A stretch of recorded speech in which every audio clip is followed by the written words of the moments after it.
Warning: the following broadcast contains strong opinions, playful antics, and controversial topics causing off-the-rails fun.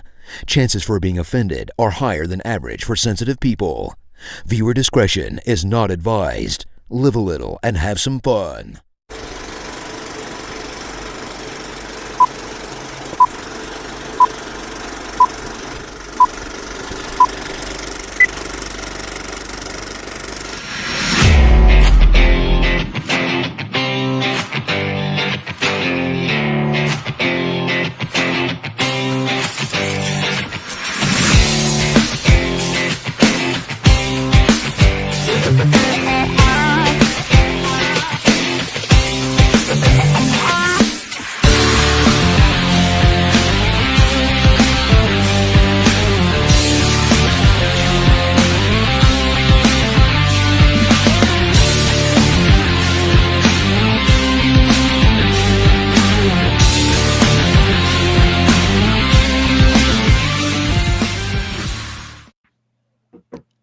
Hey, what's up, everybody? Welcome to another episode of the Coach's Box. It's episode 184. Fellas, how we doing? And we got a special guest. That doesn't look like Jarvis. No. Maybe it looks like him a little bit. I mean, maybe got facial hair. That's about it. Yeah, That's about it. How we doing, guys? Ready for a good show? Good, yeah. We'll just go ahead and announce our special guest, Zach. You're just not a very good host. Host of the show. You here. have the microphone. You have microphones in those things in your ears, you dork. Hey, special Anyway. guest, this is the first 30 minutes of every show. Pretty much. Anyway, for everybody here, we are our special guest and viewer when you feel like making fun of us, Mr. Eddie Moreno. Coach, how you doing today? I'm all right. I'm a little worried about what I may have gotten myself into here, but Oh, you should figure it be. out, I guess. You should be. Yes, you should. Yes, you should. It's just one of life's many poor decisions, I feel like, along the way. I've made a that few we of those all- in my day. Yeah, I think we all have a little bit. But anyway, you watch the show, you comment a lot, and we're just glad you could join us. Fill Jarvis's spot, and Jim's probably enjoying opening day festivities right now. So I mean, he's got a few weeks till he has to be back on to keep the Who? yeah. Hey, you Big said time. Phil You know him Jarvis' as big spot. time. Phil Jarvis' spot. That's a big spot to fill. Oh, what are you trying to say? He's not even here to I'm defend actually honored himself. that I'm replacing Jarvis. That's someone important. Jarvis is Oh, enjoying the spring break festivities down in Piedmont, Missouri, the middle of nowhere. Great town, let me tell you. Of all the spring break destinations I've ever heard, I don't know that Piedmont is one I've heard people go to a lot. I see a Well, lot I'll of tell like Gulf Coast and Florida and this and that, but Piedmont. Okay, go on. Well, here's the funny thing about it. So he's not necessarily going to Clearwater Lake, which is a destination for people in tourism. He's just going like right outside of Piedmont. There's a cabin that him and his brothers have, and they all go hang out there and have fun. But Piedmont is the UFO capital of America, in case you didn't know. It especially was back in the 70s. I'm pretty sure that's probably why there's some people like they are from there right now. It's a Where are Jughead you sighting. from? That's all that is. I'm not from Piedmont. My ex-wife is, though. So moving on. Anyway, Speaking Zach? of life's bad decisions. Oh my goodness. thanks, Kevin. Oh You know, my goodness. After, I don't know how many years, 14 years now, that one still stings a little bit. Anyway, Zach, we Yeah. have a plethora of topics, including the title of our podcast today, Best Game in Town, because, and you posed the question, are the women taking over? Well, I mean, you talk about looking at the show, and again, hopefully you can believe some things that are posted on the internet, but you go back to the Iowa and LSU game, and that was the most watched game of the year, guys or girls. It superseded several professional events. And I know I watched it, and I'm pretty sure most of all of us watched it because we were talking about the ball game. And my question to you guys is, we talked a little bit about it today at lunch. Is this just a Clark thing, or is this going to be sustainable? Because it was absolutely fun to watch. Go ahead, Kevin. I wish it would be sustainable. The problem I have is I think a lot of it's tied to the stars that were in that game. I think a lot of that popularity was tied to Caitlin Clark and Angel Reese going head to head, and they didn't disappoint.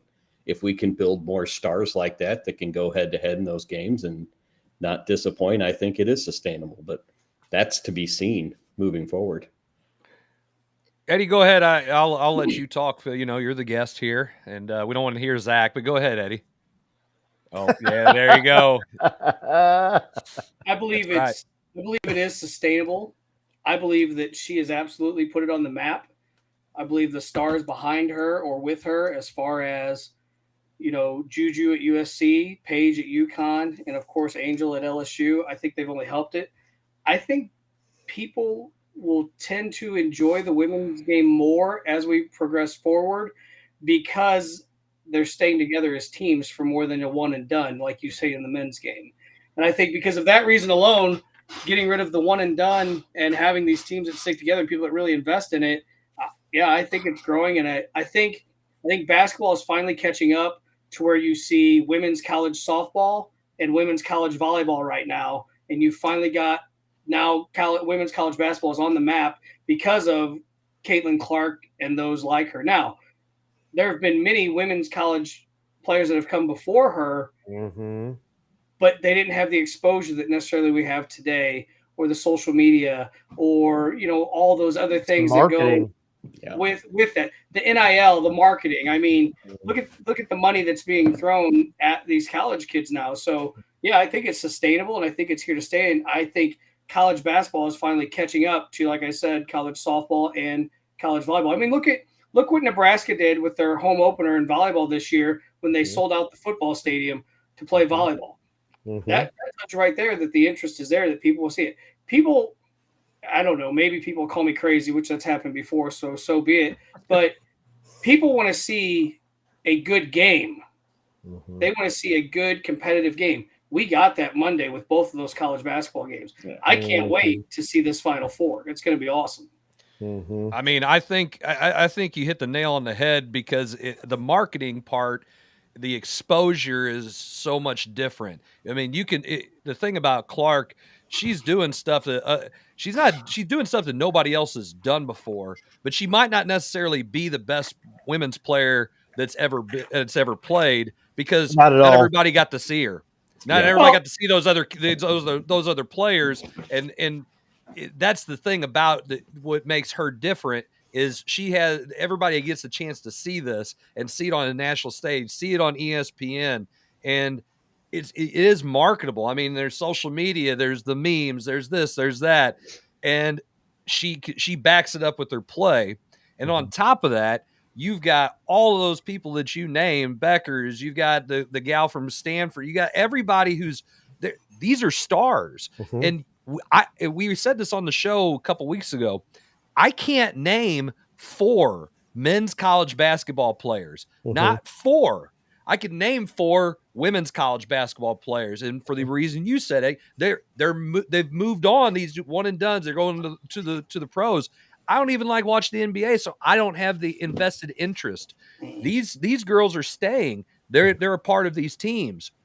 Clark didn't go pro after, finishing second in the national championship game. How many guys would have done that? Angel Reese stayed. They stay. Very. You could stay again. Yeah, they could. So the thing is you see that, and that's the reason why there is such an attachment to men's college basketball back in the day that has lost that interest. And I think because they stay longer and they have the NIL money, and the WNBA can't compete with that right now, they definitely can. This is definitely a sustainable thing. And I think the women's game is much more fun to watch. So I want to, you can throw up Coach Elick's comment, because he brings up the point. Not the first one about the COVID bunkers. Right. But I mean, he says the only issue is right now, not every women's program has NIL, so you can potentially have the haves and have-nots. I mean, you have that anyway, because you have that in college football right now. Yeah. Yes. It's that is going to exist everywhere. That exists in high schools. That exists in baseball. It exists in football. It exists everywhere. So I think that's a problem that you're going to have no matter what. You have that in life, the haves and have-nots. I think that, like I said, many women's players came before Caitlin Clark, and I don't even think, again, crazy, she's not the best player in college basketball right now. In my opinion, Paige is the best overall player in women's college basketball. I agree with that. She takes that whole program to a different level. Not that Caitlin Clark doesn't do the same thing with Iowa. It's flash. It's panache. I love Caitlin Clark. Here's how relevant she is. For Easter, my son got me a Caitlin Clark T-shirt. I wore it to school the other day. You guys remember that? Yeah. Oh, That's yeah. awesome. Yeah. Most of the students knew exactly who she was. Sure. 10 years ago, they would not have had a clue. But most of the students knew who she was and knew what she did and how popular she was. And that says a lot about her in that game. And I think it's here to sustain. I think it's here to stay. And I was really looking forward to watching that LSU Iowa game, to watch the Reese Clark matchup. I am really looking forward to the possibility of that Beckers Clark matchup in the national title game. No, they got it. But neither one of them might not even get there because they were both playing good teams in their other. South Carolina's really good. We talked about this on the radio this morning, is the fact that South Carolina's undefeated. They have 3 titles in the last 4 years, or gone at least to the title game 3 in the last 4 years, and they're not even being talked about. Kevin, I don't mean to correct you my first time on here, but you get that matchup. Go ahead. You get that matchup Friday in the semifinal, man. They're meeting the semifinal. It's UConn and Iowa in the semi. What a semi. And then you got the NC State women's team who's just on fire, like their men's team who's come out of nowhere and just taken the world by storm. You got 2 schools that have both programs in the Final Four right now. How awesome is that? It is. It just says something about, the way, UConn men have, in my opinion, have definitely caught the women as far as how they bring in the players with what they did last year. Hurley's done an amazing job, and I hate UConn men's basketball. I have always loved UConn women's basketball as long as Gino's been there, just because of his demeanor. He's consistent, and I hated Jim Calhoun. But that's just here or there. How do you really feel about it? I don't think the viewers understand. I hate UConn men's basketball. Why? Just do. Oh, again, Hurley is awesome. They have great players. They have a great team. I picked them to win, but I just. We'll get into that. Remind me. Wait! I told you that. I told you the reason why. That Duke team, the Duke fan, whatever. Those 6 guys that all played in the pros got beat by that stupid team with Khaled El-Amin, Jake Voskuhl, Khaled El-Amin, that little fat point guard they had, and Rip Hamilton. Hated him. Anyway, when we get to another segment, Chris, or later on, bring that back up because it's a debatable topic.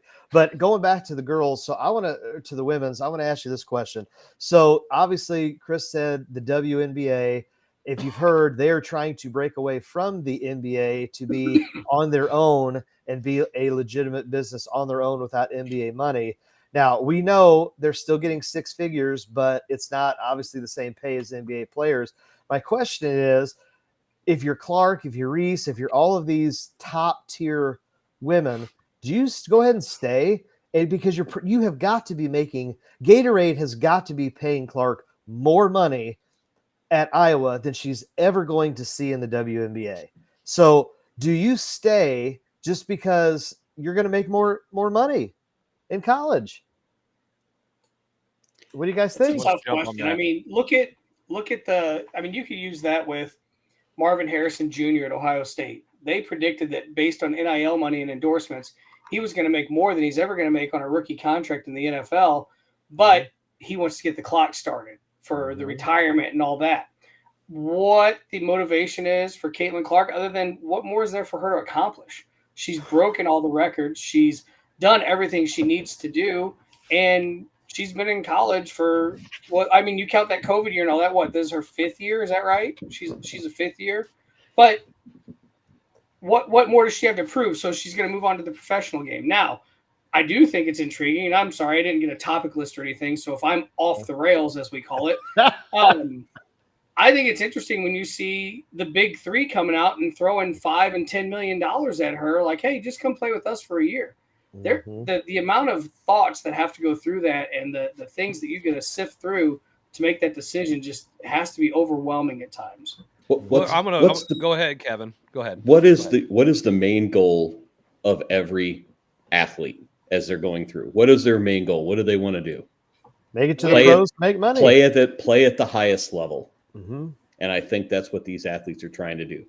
Angel Reese just said she's leaving to go to the WNBA. So, and Caitlin Clark's probably not too far behind her, most likely. Why? Because that is the pinnacle of the women's game is WNBA. They'll get paid eventually. They'll get paid in endorsements when they're in the WNBA too. So I wouldn't worry too terribly much about that. They'll get their money. It just won't be in a salary type of thing. So according to Coach Elick, the rookie contract WNBA is $72,000.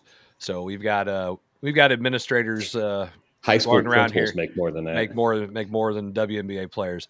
Real quick, and I want to big shout out to Rob Logan. I'm glad he's watching. I hope you're doing better and feeling a lot better now. But apparently we got the next big thing here heading to Rutgers of all places. That is a fact. Man, how about that? I can't even pronounce that name. Was it Kayomi? Kayomi. I believe it's Kayomi. Kayomi McMiller. Well, part of that last name's good, but yeah, yeah, the Mick part. Is that a fat joke? I said the Mick part. I know exactly what you said. But no, anyway, what? I'm just saying. Anyway, I think the endorsements definitely help. And you have this group of women's basketball players right now that are coming through that, like with Clark, with Reese, with Beckers. When Juju's hell, she's in commercials right now with Joel Embiid. You've got girls who are playing who are marketable with these, with all these companies for endorsements. And Eddie, you said it. There's kids who know who these people are. So, I mean, why wouldn't you want to have these people holding the Gatorade and holding the soda or holding whatever and doing what they're going to make you money? And that in turn is going to make them money. And that might be what helps the WNBA grow if they do break away from the NBA. I think they have to get away from the NBA in order to make that work. Well, I think the NCAA teams do a much better job of marketing their star players than the WNBA do, because I think they have a bigger platform to do it. I think they have more money to do it too. Oh yeah, absolutely. Well, the thing is about the WNBA is I think because they've rode the NBA's coattails so much, they're not really on their own to do their own thing because of that. So they're going to be restricted by some of the stuff that the NBA does, unless there's some kind of, allowance to do their own thing. I don't know, doing business as sort of thing. But no, I mean, I enjoy watching the women's game more than I enjoy watching the men's game because it's fun. It's not just how it used to be, very boring basketball. And I'm a guy who runs the flex, so I know what boring basketball can look like. These, I mean, when Clark hit that step back three with the hand in her face, I mean, I was just like, no, the whole freak. I mean, it was amazing, shot. Yeah. I can't see guys hitting those all the time, man. Okay, you bring that up. Think about this because, we all understand this. Think about the strength that it actually physically takes to shoot that type of shot. I mean, it's just unbelievable. Again, logo threes, all of that. That is putting in the time, putting in the work. And I mean, again, you have to be physically strong to shoot the ball like that and make it look as effortless as what she does. Oh yeah, she makes it. Yeah, and that's the thing too. I mean, the generation of kids young people watching the game now have seen the Steph Curry logo threes, and now all of a sudden here's here's this female coming in and doing the same thing. So it's like there's no range, and then that it's just you said it, the flash. It's the flash. It's the deep threes. It's the three goggles or whatever the hell kids do. So I mean, it's fun to watch. It really is. Okay, so let me ask you this: just because of where we are at, and whether it's the state of Missouri or whether it's a national thing, I don't know. You talked about the sustainability of women's basketball. Is it, will it, could it even supersede volleyball? I mean, volleyball is so prevalent for girls' athletics.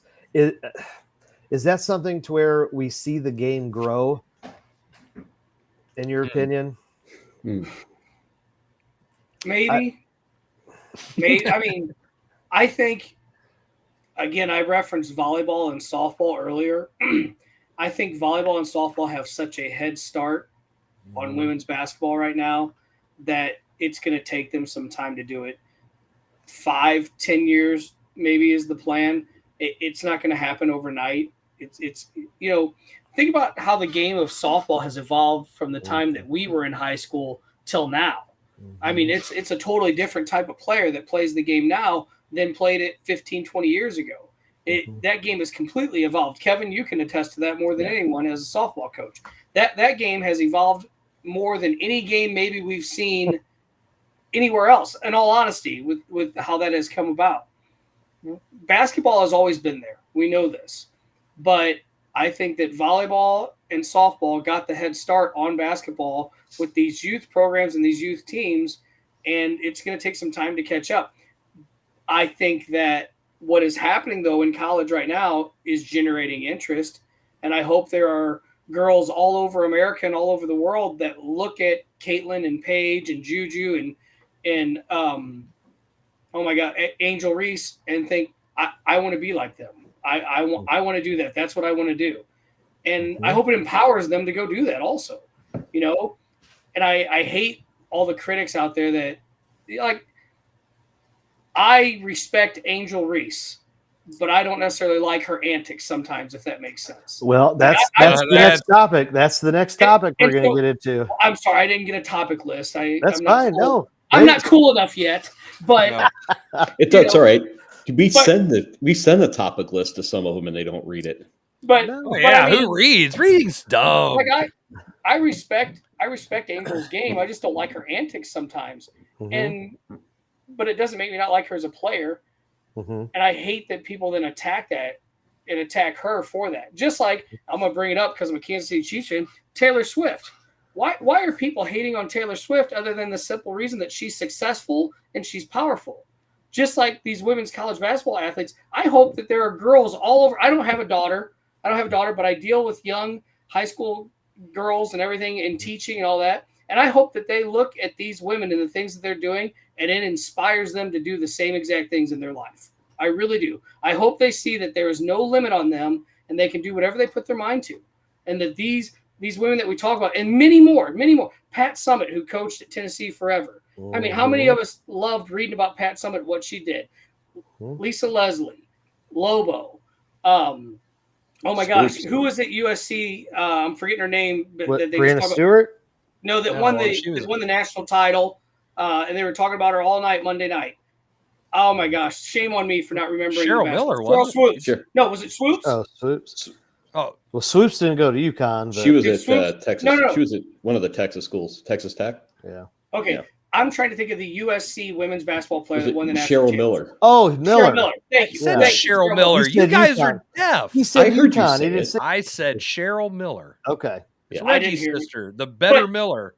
The best Miller. The one that scored 100 points. Yes. I think the best part of what's happening now is that the exposure that the Caitlin Clarks and the Angels of the world are getting today is bringing back to life what all those before them accomplished. Yes. And these kids can go on YouTube and they can go on their Twitter and their Snap and everything else, and they can see what those players did in their prime and realize that these weren't the first ones to come. They're not going to be the last, but it brings that back to life too. And that's kind of fun to watch also. Yeah. So I want to get into this whole thing and debate. and they bring this up. Angel Reese after, and I'm going to try and get this quote here. She was quoted by reporters saying after the game, "I just try to stay strong. I've been through so much. I've seen so much. I've been attacked so many times. Death threats. I've been sexualized. I've been threatened. So many things, and I've stood strong every single time." Now, I want to debate, because they bring this up. Does Clark and Reese get treated differently, and if so, why? Because I think there are strong opinions on this, and I'll share my thoughts after you guys. But what do you think? Are they being treated differently? Because Eddie, you brought up the antics. Clark has antics too, and so there are things that maybe through our discussion here that we'll get into. But you guys go ahead. I think both of them have those antics that we talked about, and then we got into this discussion in that group chat. But they're treated differently than male players who do the same things. Mm-hmm. They are looked at differently than male players that do those same things. Otherwise, they just chalk it up to he's just kind of an idiot. Now they look at him a little differently because they look at the females, because I don't like the fact that she talks to officials that way.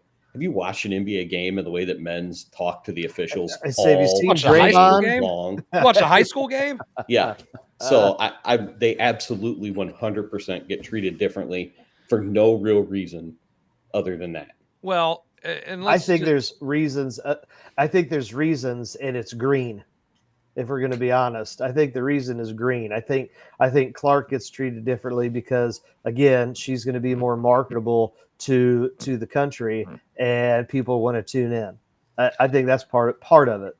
Go ahead, Chris. I think when first off, you're in the national championship and you're about to win. There's really no reason at that point to taunt anybody. It's over. You've done. You don't have to do anything else. It's almost like killing somebody in a battle, and then defecating on them just to make it worse, because that's what she basically kind of did in her own sense. Because now look, think about it. Hang on. There. Okay. Think about it for a second. She just villainized herself at that point. So what's the percentage of white America? And that's the white American hope for female basketball, for women's basketball. Okay, well, she's a terrible human being, and she's probably not. But what she does is now looked at differently than what Caitlin Clark does, and then what those two have done in comparison to the men. But you have to realize it's kind of like know the room. She's in the national championship game. Don't do it. So now she's having to learn that was a bad decision to do.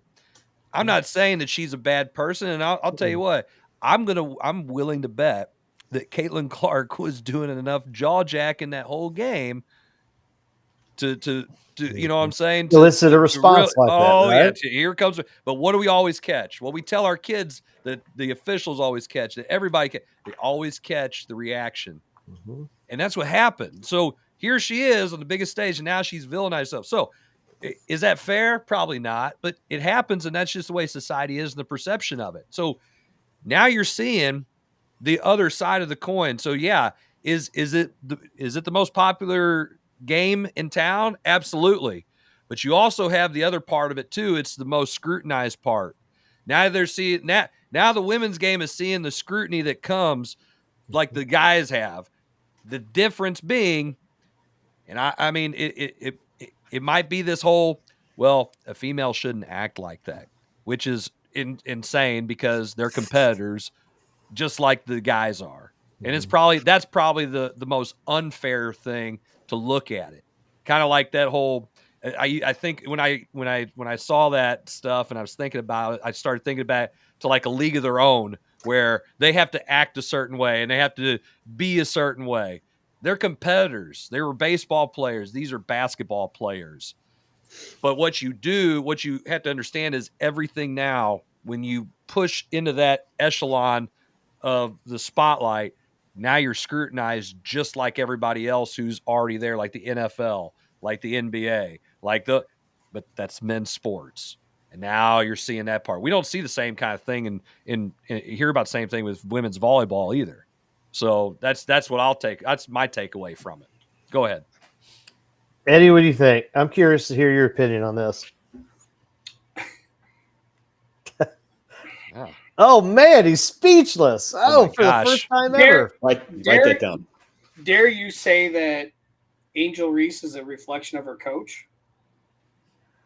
I mean, I respect Kim Mulkey, but she's pretty vocal. She says what's on her mind and is not afraid to let that fly. So does she come by it honestly? And yeah, I don't think anyone's. I bet they all trash talk quite a bit. Who was the biggest trash talker of all time in the men's game? Probably Michael Jordan. Jordan or Bird. He backed it up pretty good too, didn't he? I mean, so I think that it's going to exist. And here's the deal, though. In every scenario in life, no matter what we do, no matter what it is, sports, business, whatever, there's a hero and there's a villain. Absolutely. And they both balance each other out, and people love one side or the other. They love them both, and they love to root for one or the other, and that's just the way it is. Mm-hmm. So I think we're always going to have heroes and villains. What if Iowa had won and Caitlin Clark had done the same thing last year? Would we be talking about her instead of Angel because she walked by and she pointed to her finger? Right. Yeah. Right. I didn't see what was the message I just missed. Oh, that was that's on ours. Here's a good one from Coach Thompson. WWE, baby, it's all about entertainment. Gotta have a villain, like you said. All right, heels and baby faces. Heels and baby faces. That's what it's all about. Kevin, what do you think? Because again, I want to put my 2 cents in on this. Well, I had mentioned it earlier. Eddie made a great point about the reflection of coaching. First time in his life. Great point. I'll write that one down too. It's because Kim Mulkey. I'm already ahead of Jim Powers on this show. Thank you. Wait for Jim's response here. So I think Kim Mulkey is kind of like the anti-hero coach. He's the villain come coaching wise, and they tend to recruit similar types of and have similar types of personalities within their teams. And I think that plays a lot into that heroes and villains comment. So we'd go back, you equate this and you kind of take this and align it with the sustainability thing we talked about earlier. Can they sustain that moving forward? Can somebody fill that role of the villain in name? Because I think when you have a villain, you have to have a name, a popular name attached to it for it to really work. Is there somebody in the wings that can do that? Absolutely. We just haven't found them yet. Yes. But it's going to take some time because this is 2 years in the making. That last game, that was 2 years. That was a whole year in the making from last year's game. We won't have that build up next year because it's just not. There's not somebody ready to step out and break out and be that next person. So we still got a couple more games to make that happen too. So you just never know with some of those some of the ladies coming back to play next year. Go ahead, Zach. I know you've been biting at the bit over here. So here comes 2 cents, but it's actually going to be about $1.50. So let's go. Right. So I'll try to keep this brief because we need to take a break. So when you bring up the whole heroes and villains, just because Mulkey has panache and has flair shouldn't mean that she's the quote unquote villain. All she's done is win. As a matter of fact, all she's ever done, no matter what. And when we say no matter what, we're talking about 20 wins every season. So she has earned the right to be, I don't want to use the term flamboyant, but if you want to have a personality, by golly, have a personality. Now, when you say villain, and I'm going to go to this Angel Reese thing, was that or wasn't it self-inflicted? Because as far as I can tell, everybody on Iowa was kind of gathering together when they beat LSU the other night, and they were celebrating together as a team. If my memory serves me correctly, I think Angel Reese went out of her way to go over to Clark, give her one of these, you can't see me, give her one of these, point at the ring. Nobody said you have to do that. She made that choice on her own. So again, in life, good or bad or otherwise, the choices you make have consequences. If she had to take the whole year and, I don't know, eat a little crow based on what she did, then you know what? Maybe that'll serve her in a life lesson for the future. I need to probably do something different. And then the whole, well, I'm being sexualized. I think you're the one that volunteered to do all the bikini shoots and do all the midriffs and the modeling and things like that. So don't play the victim to me when it comes to that. Now, if you're saying death threats and you're seeing actual violence, and then okay, then we've got an issue. And again, fans is short for fanatics, but you can't sit here. You can't do what you do, act how you act, and then all of a sudden play the victim. It doesn't work that way. Sure, we see that in real life all the time, Zach. People do whatever they want and then turn around and point the finger at somebody else. Isn't that pretty par for the course? Doesn't mean it's right, but it happens. Yeah. I'm just saying, hey, maybe Vince McMahon did call her and said, listen, we need you to do the villain thing now. It's time. It's time to unleash the villain. Who's the next heel? She's going to debut at next year's Royal Rumble. Oh, how about that for some endorsement money? Yeah. That would land some cash, wouldn't it? Oh my! Her and Cena. All right, well, yeah, a little bit. All right, well, when we come back from a commercial break, Zach, what do we have on tap next? Let's talk about the men's side real quick, because again, wait, there's another tournament going on. There's another tournament going on, so we'll kind of talk a little bit about that, and then because we're all, this is St. Louis, baby. Guess what today was? Opening today. Should be a national holiday. Should be. I think of what it was. Yep, I'll take a day off school. That's fine. We got federal holiday. Just ask off, Chris. I still think the day after Super Bowl should be a federal holiday. I agree with that. All right, we come back. We'll talk about men's basketball and some other stuff. Coach's Box. You're probably watching, maybe not. We'll see you in a second.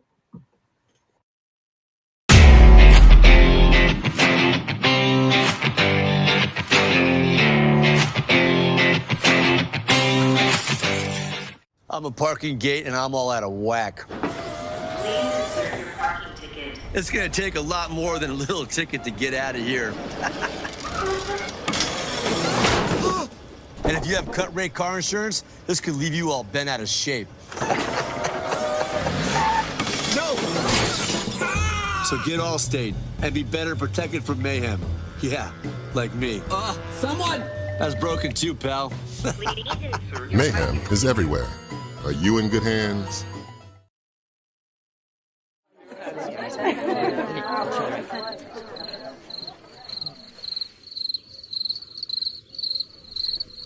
Imagine an HVAC as unnoticeable as the air itself. Sounds pretty good, huh? The new Daikin Fit. Air intelligence. Give Home by SMCI a call today at 636-337-4444 or email them at service@homebysmci.com. Hey guys, if you've been in to check out the changes at Case & Buck's Grub and Pub, stop by, check us out. We've got awesome wings. We got great pizza. We got a steak sandwich, a steak salad. Holy cow. We got games. We've got lotto. We've got cold beer. We've got a little bit of everything. Stop by, check us out. Check out the weekly specials. Barbecue, pork steaks. Yum. Harold's Market. Thank you, my friends. Check us out. We are waiting for you.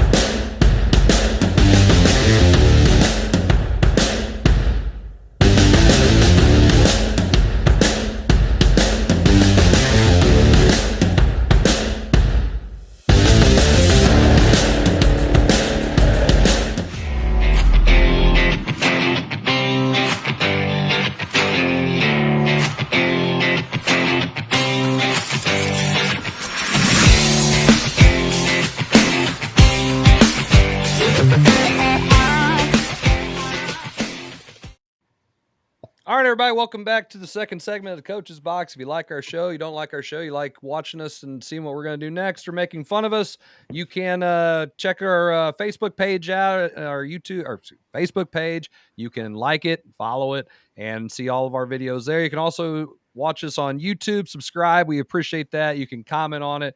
You can share those out. And it's all for the grand total of I'll tell you what, I'll ask our guest, Eddie Moreno, how much do you think it costs to watch this show? Is there a paywall? There is no paywall. Oh, then it's free.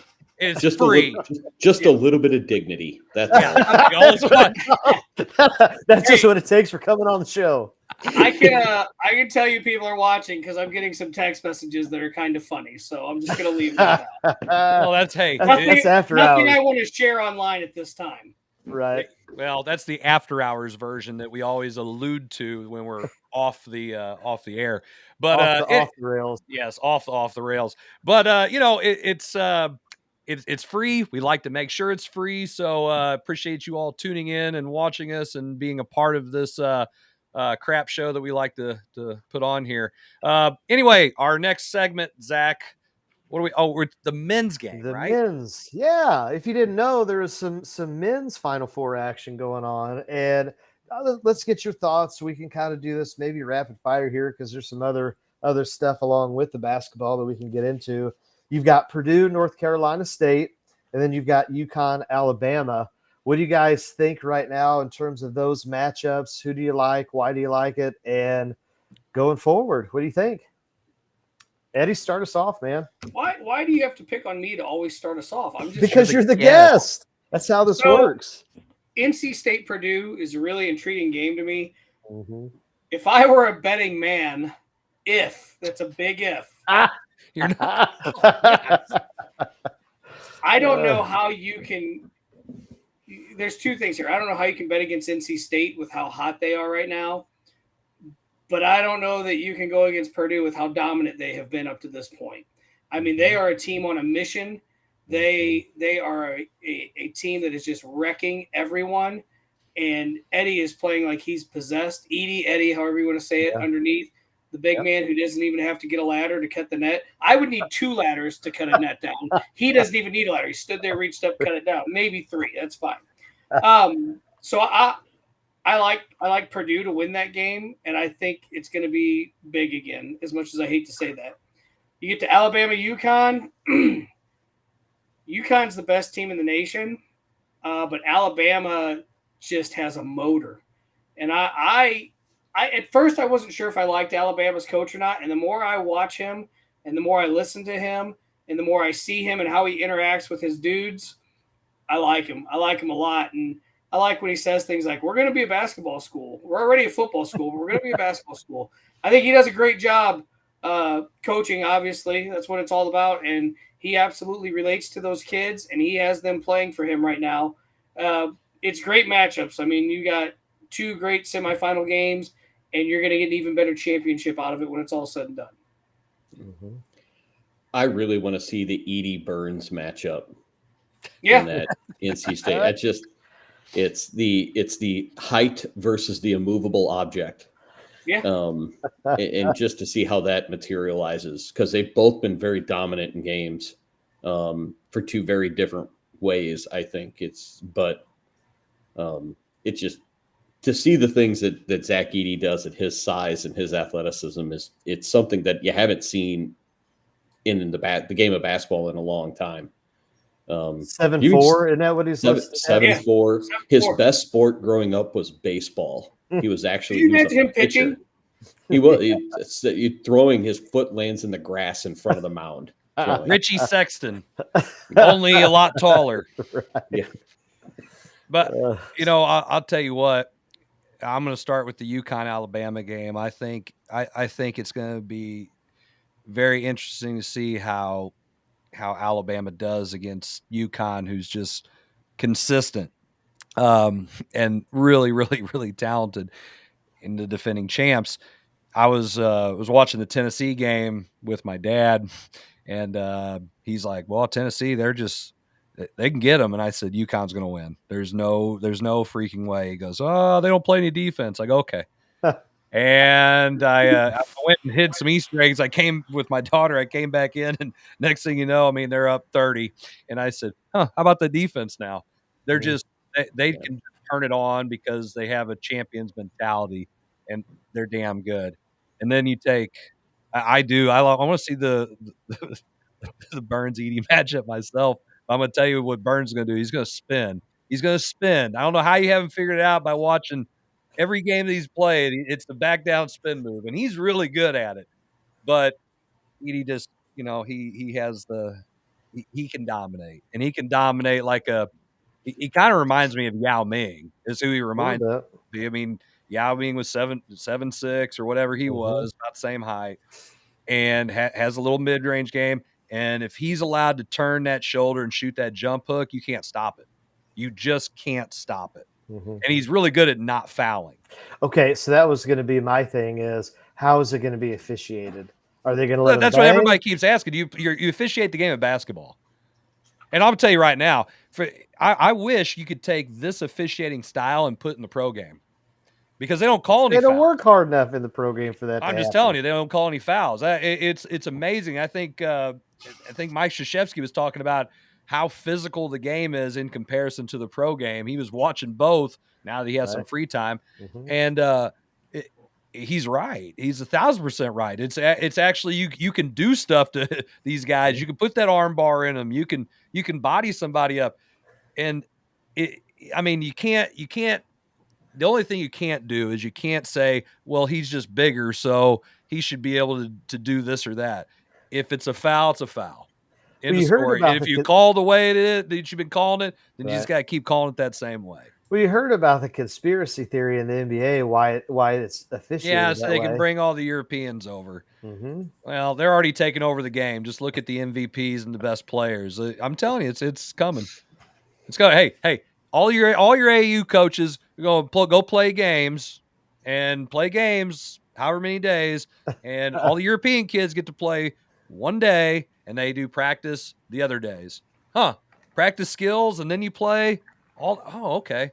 Who's going to be better? The only thing we are better than the rest of the world is pure athleticism, and that's what separates us on that. But when you get a team that's good enough and has athleticism, I'm telling you, we are falling behind there. But I'll get off as much fun. I know. It's all about fun.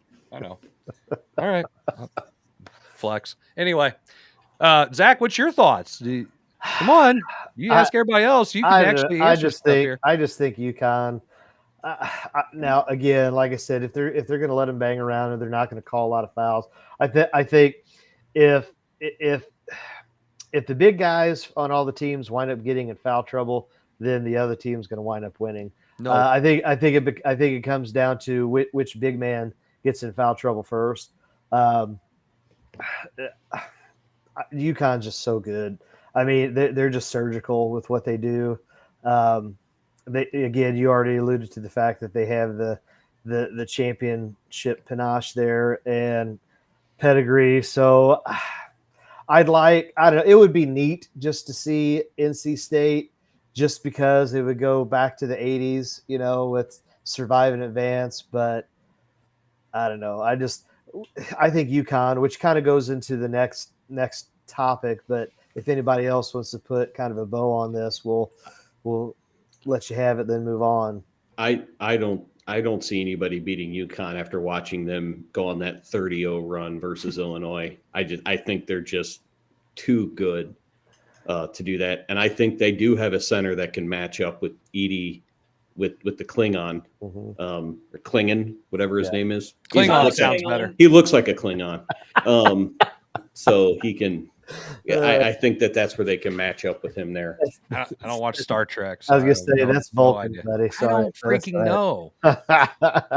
Star Trek is dumb anyways. I'm a Star Wars guy. I think it's going to be UConn Purdue, as much as I'd love to see NC State. And I'm really, I'll tell you what though, I really like the way Purdue plays, because it is a throwback to the revenge tour. Well, no, I don't care about that. They lost.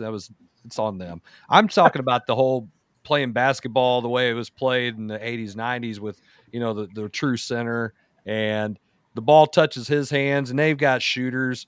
I mean, they got guys that are shooting 50% from the 3-point line. 50. 1 out of 2 is going in. That's unheard of. But you can do that when you got a big guy who can pass and find you. And that just tells you how good Edey really is. Guys, he dropped 40 the other night. Okay. 40. That's hard. It's hard to do when you're a post player and you are getting beat on the entire night. Double and everything else. Yes. The UConn Purdue championship game might be 180 points total. I could see that. I don't think I put that on my bracket. Oh, you didn't? No. Better see if you can go change it right now. All right, Zach, what was your piggyback topic here? Okay, so my question is, if UConn wins and they go back to back, where do you put them in terms of best programs or teams of all time? Because you've got Florida going back to back in 06, 07. You've got Duke in 91, 92. You know, when you talk about all of the programs and where they're at, and yes, we'll go all the way back to UCLA with Coach Wooden, where do you put these guys? And if you want to go back that far, if you just want to say this era, what do you think? I struggle with putting them in one of the best teams, and it's simply out of what we talked about earlier. I struggled to name enough of their players to really consider them being better teams when I compared them to the Florida teams with the Al Horfords and Teddy Dupay, Brewers, those guys. Yeah. Just Noah. Yeah. So I mean, their names, I can see those in the UCLA teams that they had and the Kentucky teams when they were really good. I know those players, so that's the only reason I struggle to do that. They probably deserve it. I just don't recognize enough of them to be able to think of it that way because it doesn't feel like it's the same guys every year like it was with those teams. So they can be put in the same category as Florida because if they win it, that's a back-to-back. That's it. They are not in the upper echelon of dynasties. They had the 2-year run where they're good. Now, if they win 3, that's a different story. Then you start talking about the 90s Duke team with Leitner, and then what those other teams, you know, even Phi Slamma Jamma getting there. I think that was they didn't win, but I'm telling you, that's a better group than what these guys are, considering the way they had to play back then. I just can't say that they're a dynasty. This is their time, just like it was Florida's time. Billy Donovan's team, that was their time. That's it. That was their carved out time. That's it. You win 3, different story. Dynasties are longer standing than 2 years. Than 2 years. 2 years is not a dynasty. Not a dynasty. Not whatsoever. That's a good run. It's not a dynasty. Eddie, what do you think? 3's a streak. It has happened before. 3 is a streak. I don't know. Part of me thinks maybe it is impressive because of the amount of one and dones you have, and the players that are gone so soon. Maybe they're a program in that sense of the word, not just a name. And I think there's a big difference in those two things. If they go back to back, though, no, I don't relate to them the way that I relate to a Duke or a Florida when they did it. Or UCLA, and just what I've read about them. Obviously, I wasn't alive then. Feel like it, but I wasn't. We should ask Jarvis about that. He was alive back then. It's impressive. It's hard to do, obviously, but I just don't think they're there yet. Okay, so I'm asking why. Is it because we're old now? Yes. And back in the day, I mean, 91, 92, I'm sitting at 10, 11 years old and watching it and awestruck. And I mean, is that because we're old or we're looking at it through, I don't know, not jaded lenses, but I mean, is that why? Because we're not in our youth anymore? Or what do you think? It's a good question. I mean, I don't know that I can answer it other than I just don't. It's kind of like what I think Kevin said. I can't sit here and name one player on UConn men's team right now. I know more UConn women's players than I know men's players. We could probably go through the list of the last 20 years and 30 years of UConn women's. And UConn's men's team winning 2 in a row doesn't even rank maybe top 10 or 15, because I would even put some of the women's programs ahead of them, especially at UConn. That is a dynasty. That is something to behold. Or maybe they're just a good tournament team. Well, I mean, that has happened before. I mean, Butler made it to the championship game 2 years in a row. They didn't win it, but they were mid-major. Here's what I'm going to use what you said as far as the in the era of the transfer portal. It is impressive that they can do it. But if you find a group of guys who mesh really well together and they don't leave because for whatever reason, obviously, and I think that's a credit to what Hurley has done, getting those kind of guys and then having that kind of culture and then those guys doing those things. I think because the rest of the NCAA is watered, the men's game is watered down because everybody keeps moving. I mean, Florida Atlantic, they were in the Final Four. Where are they at? I mean, they made it, but they weren't the same team. So you have good teams that lose how many guys? It's not the same.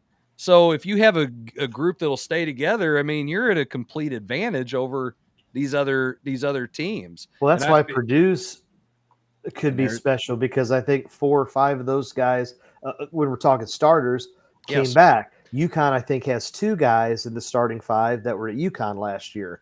NC State, 5 completely different dudes, and I think Bama has maybe 3-ish. There was a graphic, earlier on in the week that had shown all that. So, yeah, I mean, I think the rest of the field being kind of watered down, it plays into the same thing as what we said before with why I feel the women's game is better. I can't name anybody. I'll have to Google that center's name, and I don't even know. Klingen? Whatever. I don't care. I don't like him anyway. I don't know. He plays for UConn. I don't like him anyway. It doesn't matter. It doesn't matter. Cross him off the list. Pretty much. I just feel like it's it's like, yay, they won. Okay. And I'm sure if you're a UConn fan, it's great for you. I don't know if there's a lot of UConn people that are fans across the country who don't watch all the time, who aren't just diehards who know those kids, because you just don't know who you're getting. And I think that takes away from the fandom of it. Okay. So from your common fans. Right. So then this goes into and transition to the next question. Look at a Calipari. The fact that he gets beat by Oakland, he sets the, I don't know, decade plus. He sets the mark of being the guy that's going to do the one and done. And he gets his one title with AD and all of that, but hasn't really done much since. So the question is, with NIL, is one and done? Yeah. What do you guys think? Is the game changed in terms of recruiting? Is Calipari, it's kind of like the Cardinals. You started with the analytics and everybody's caught up to you. Now you got to change the game. I'll let everybody else jump in on this. Not everybody all at once here. Right? I'll do it then. I think the one and done is dead. And I think you're still going to have guys that do it because they're chasing the money and they want to be a part of that and go and get their and do that. But there's guys who are now going to the G League and they're doing that for a year instead of going to college. You're still going to have those guys go one and done, but I don't think I don't think that's going to be the trend in college basketball because you can't recruit it. If they're going to leave, they're going to leave. You got your top tier talent. I don't want to use somebody who's like a LeBron James, but I'm going to say like your next step lower, who's the next NBA superstar. They're only going to go to college for 1 year. They're only, if they don't go to the G League, that's it. They're not going any longer than that. Zach Edey even coming back for his senior year, it's impressive because after you lose that first round game, hell, I would have thought he'd have been gone. Okay, I'm out of here. This was it. Credit to him. I like that. I like that about him. It's what made me actually like him a lot more because he did stick around, and I want to do something different next year. But you don't have that with a lot of guys. They're gonna go and they're gonna be gone. But the one and done trend with the rest of college basketball, I think it is done in that term where they go and recruit guys like that, where Krzyzewski went out and got a Jason Tatum and Kyrie Irving, those guys. You're recruiting in the transfer portal now. Yeah. That's who you're going to get. That's who you want to get. You want some guys they're not those NBA superstars just waiting to get there. They're trying to develop to get to the league. They're trying to get the opportunity to win, to make themselves on a bigger stage where you know these guys. You don't have those one and done guys. So Calipari either is going to adapt like he did when he started recruiting those guys, or he's going to get passed up, and that's it. He's different already passed up, and I think that's been proven. Yeah, he's already passed. And you know what? These college coaches, I think the one and done is over. However, it is still going to exist. Yes, but shame on those coaches because they know it. Do you want to build a program, or do you want to build for a year? That's the options they need to weigh. And right now, a lot of them. Well, now your one and done is very different now. Your one and done went from being high schoolers going through a year, but hey, I'm going to go get a transfer portal guy to be here for a year. Yeah. In many instances. So now instead of having a one and done with an 18-year-old, you have a one and done with a 20-year-old who already has 2 years of experience or a year of experience at the college game. Or a COVID 6-year guy. Yeah. Or a 29-year-old pre-law law school lawyer who's still looking for one more year to play. A lot of people go to school for 7 years, called doctors. You know, that the transfer portal has ruined so many aspects of the college game, and that can be a show topic of its own. Yes. But you know, it just, hey, I didn't get my way, so I'm leaving, or hey, this didn't go my way, so I'm out, or well, this is that, or I mean, there's so many excuses now, and I hate it personally. And I think that's probably what has turned me off to the men's college game, except when tournament time comes around. Mm-hmm. I almost look at regular season college basketball like I do the NBA. Mm-hmm. Yes. I don't watch the NBA until the playoffs start because I could care less. Now, my kid loves Jason Tatum because he's from St. Louis and blah, blah, blah. So if there's a Boston game on, sure, we'll watch it. But for the most part, I don't really watch college or NBA regular season, but come tournament time, I'm invested. I'm filling out the brackets just like everyone else. I'm watching the games Thursday, Friday, Saturday, Sunday. But that investment's not there because again, you can't relate to these programs anymore because they can't sustain. Yeah. I'm waiting for the transfer portal to really hit the women's game like it's hit the men's game. And I think you're starting to see it happen a little bit. We just announced later today, Haley Van Lith is transferring out of LSU. Yeah. I bet once she got there, because the last several games, her playing time went down significantly. I bet she probably saw like, yeah, maybe this isn't my culture. Well, she got left out. She got left out on an island that she pretty much had Caitlin Clark on her own in a lot of those games. Good luck. But to me, I really hate that because it's one of those. Man, don't get it. I don't like the idea of being able to transfer multiple times. I think that you got to make a better decision. You just. I think you get the one free where you don't have to sit, and if you want to go again, you got to sit. I don't see what's so bad about that. You're right. Not the free transfer. The free transfer is one. You get one, and then after that, you should have to sit. That's another one of, like you said, it's another whole show topic. But I'm waiting for that transfer portal to hit the women's game. As the women's game starts to grow, you'll start to see it like it came into the men's game. It'll just take a little bit longer for it to really kind of get to that, all right, now this is pissing me off kind of moment. You've got to get a lot more talent. You've got to get a lot. I mean, again, you look at it's always the top 1, 2, and 3 seeds that are always in the Final Four. You might have one Cinderella every now and then, and that's just because it's top heavy in terms of superstars. Cinderella in the women's tournament is a 7 seed. Right. Yeah. I think what you just said there is exactly right. I think the competitive balance on the men's side is absolutely there. Mm-hmm. And on the women's side, there's a huge gap in between. Mm-hmm. Again, if I were a betting man, which obviously I'm not, in case my wife's listening. If you bet the chalk in the women's game, you're going to win 90% of the time. I mean, you are.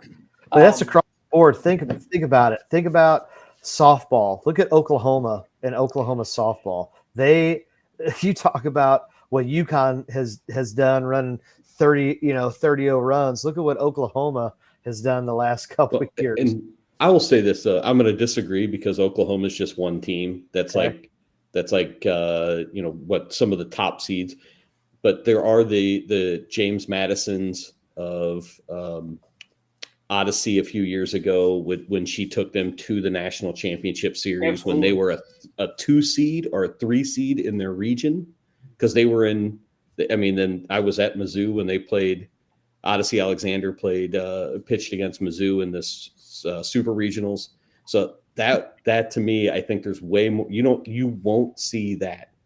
It was the equivalent of a 13 seed in the women's region making it to the final, making it to the championship game. You won't see that, and I think you see more of that in softball, more upsets. It's not all 8-1 seeds at the Women's College World Series. But I think basketball will need to get there as more talent is developed. Speaking of softball, didn't SEMO upset Mizzou? Beat them 1-0 on Wednesday, yes. Way to go, Indians. I mean, Red Hawks. Red Hawks. Hey, local Festus was on there. Yes, Abby Rickerman had 2 hits in that. Yep. Yeah. Mm-hmm. Yeah. Mike Rickerman, I like Mike. And basket was no good, so we're good. So you'll say that, and then that's very same day, UT Martin Skyhawks beat Ole Miss in a midweek game as well. So I mean, there's the upsets in softball it's more prevalent in softball, way more prevalent than it is in women's basketball. Yeah, absolutely. I think you guys are right about the competitive balance. I think. To kind of go back, when you say you guys, you mean me, because I'm the one that said that, right? Yes, but I think everybody agreed. What do you mean, you guys? You know what I mean. You guys. You just said it in better words. Do you need the credit right now, or do you? Of course he does. Am I not filling in for Jarvis? Is this not what he does? That's fair. But why do you? Hold on. You got me.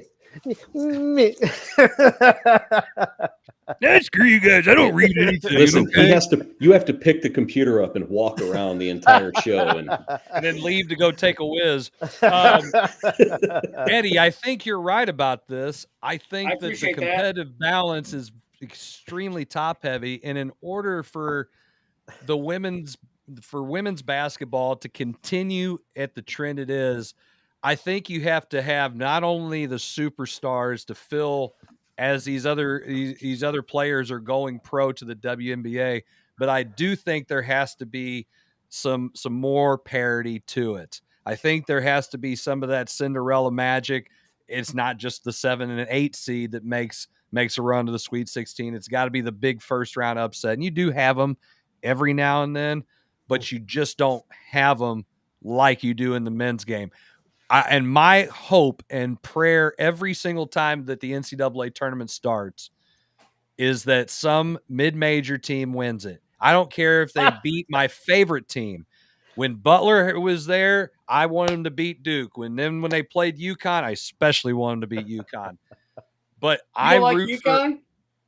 I don't particularly care for the men's team. Georgetown guy. No, well, Georgetown I did because Otto played there, and I, a big fan of Otto Porter. But I'll tell you what, I root for the mid-major just because when you see that happen, then the parity has officially hit. We're getting there. It's almost there. The transfer and everything transfer portals allow that to happen. But man, I'll tell you what, that's when I think you're going to see just the best, the craziest tournament. Now, will people like to watch it because the big schools, the blue bloods aren't in there? Maybe not.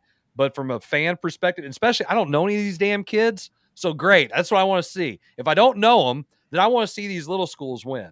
Hey, right? That's how I want to do it. I totally forgot about Caleb Love transferring to Texas until I watched the game. I'm like, oh, He's at Texas. All right. Well, I'll sit and watch a little bit. So, yeah. Okay. You Did he transfer to Arizona? Sorry, exactly. No. My point. Yeah. There you go. Arizona. There you go. Minnesota. Whatever. That's my Whatever. wherever he went. Wherever. I'm like, hey, there he is. There Hey. he is. There he is. It'll take someone. It'll take for women's college basketball. Yes, you got to get the more competitive balance. But what's going to happen is you've got these programs that are you got your UConns of the world who are always going to be good because that is a brand, and as long as Gino is there, he's always going to get top tier talent. What it's going to take is, again, not to keep going back to Caitlin Clark, but it's going to take the players like what Caitlin Clark has done who wanted to stay close to home. When was Iowa ever known for women's college basketball? Fifth and never. Okay. So it's going to take that player staying close to home. Maybe right now there's a girl in Missouri who is outstanding who decides to go to Mizzou, and now all of a sudden Mizzou's basketball is on the map for the women's game. And it just that's what it's going to take. The players are out there. It's just where they choose to go. And unfortunately, again, I think that the transfer portal and the things of that nature have just ruined it to some aspect in most aspects of the game and just don't allow for that. But Gino is always going to get the top tier talent. Your USCs, your UCLAs, your coastal schools, they recruit themselves because of what you can offer. I mean, would you rather go to Minnesota where it snows 50 inches every winter, or would you rather go sit at USC's campus in California? It's a no-brainer. Pretty sure that's why the SEC has the best football players. Absolutely. So, absolutely. Well, on that note, we are going to wrap up this segment, and when we come back, we're going to talk about opening day. I don't think Jim's watching right now because he's probably asleep at this point. We'll have to listen to Jim Jason has bitch 3 about letters it. in his name, and he couldn't spell it right now if you gave all 3 of them to him. Awesome. We come back. I am Jeff. We come back. More Coach's Box. Be right back.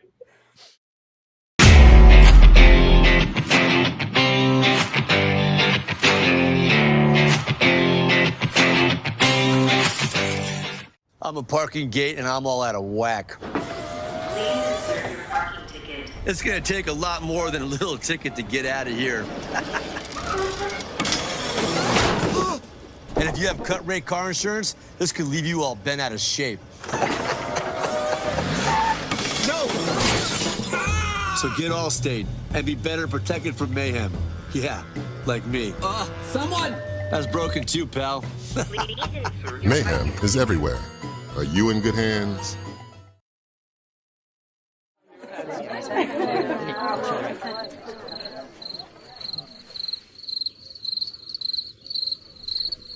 Imagine an HVAC as unnoticeable as the air itself.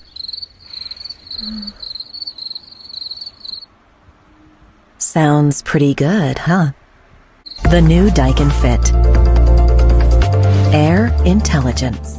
Give Home by SMCI a call today at 636-337-4444 or email them at service@homebysmci.com. Hey guys, if you've been in to check out the changes at Case & Buck's Grub and Pub, stop by, check us out. We've got awesome wings. We got great pizza. We got a steak sandwich, a steak salad. Holy cow, we got games. We've got lotto. We've got cold beer. We've got a little bit of everything. Stop by, check us out. Check out the weekly specials. Barbecue, pork steaks, yum. Harold's Market, thank you, my friends. Check us out. We are waiting for you.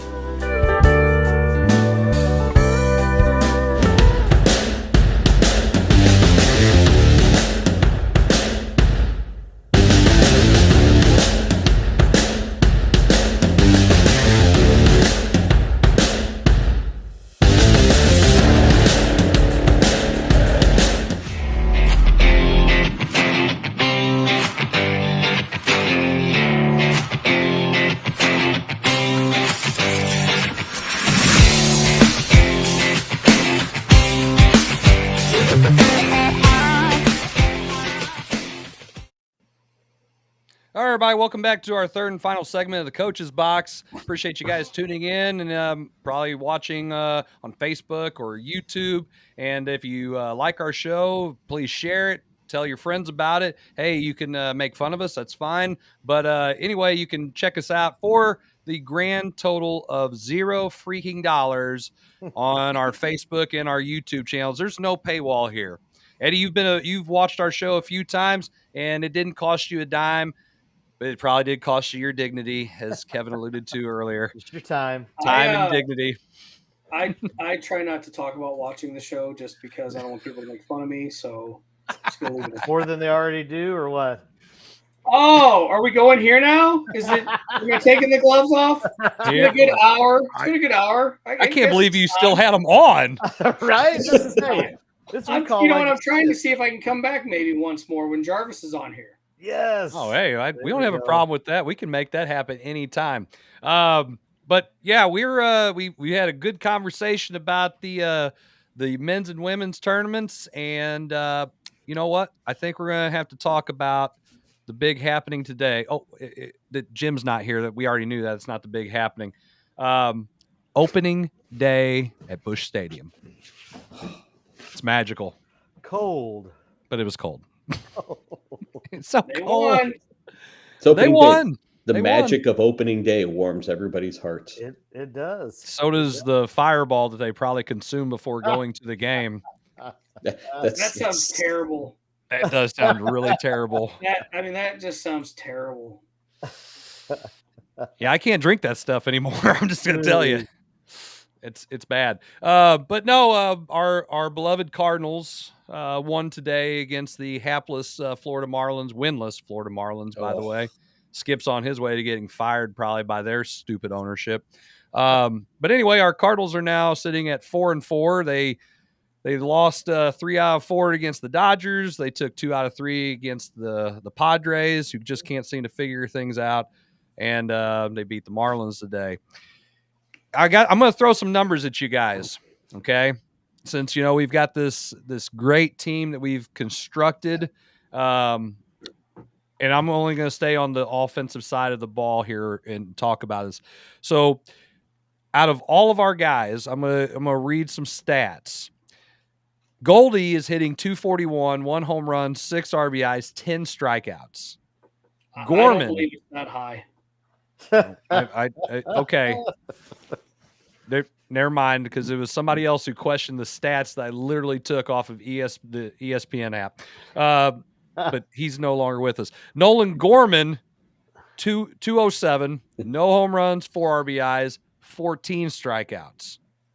Walker, 167. He hasn't done anything as far as RBIs or home runs. He's got 8 strikeouts.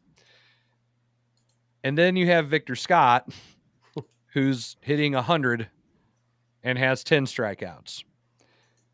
Arenado is hitting .265, no home runs and 6 RBIs. He's only struck out 3 times. Contreras is probably our I don't know. He's hit 2 home runs and 4 RBIs. He's got 6 strikeouts. Everybody on the damn team is striking out. I mean, it is insane how much they're striking out. Launch angle. It's not insane. It's just it's insane. You just put the damn ball in play. It's analytics. Our best hitter right now is Mason Wynn and Brendan Donovan.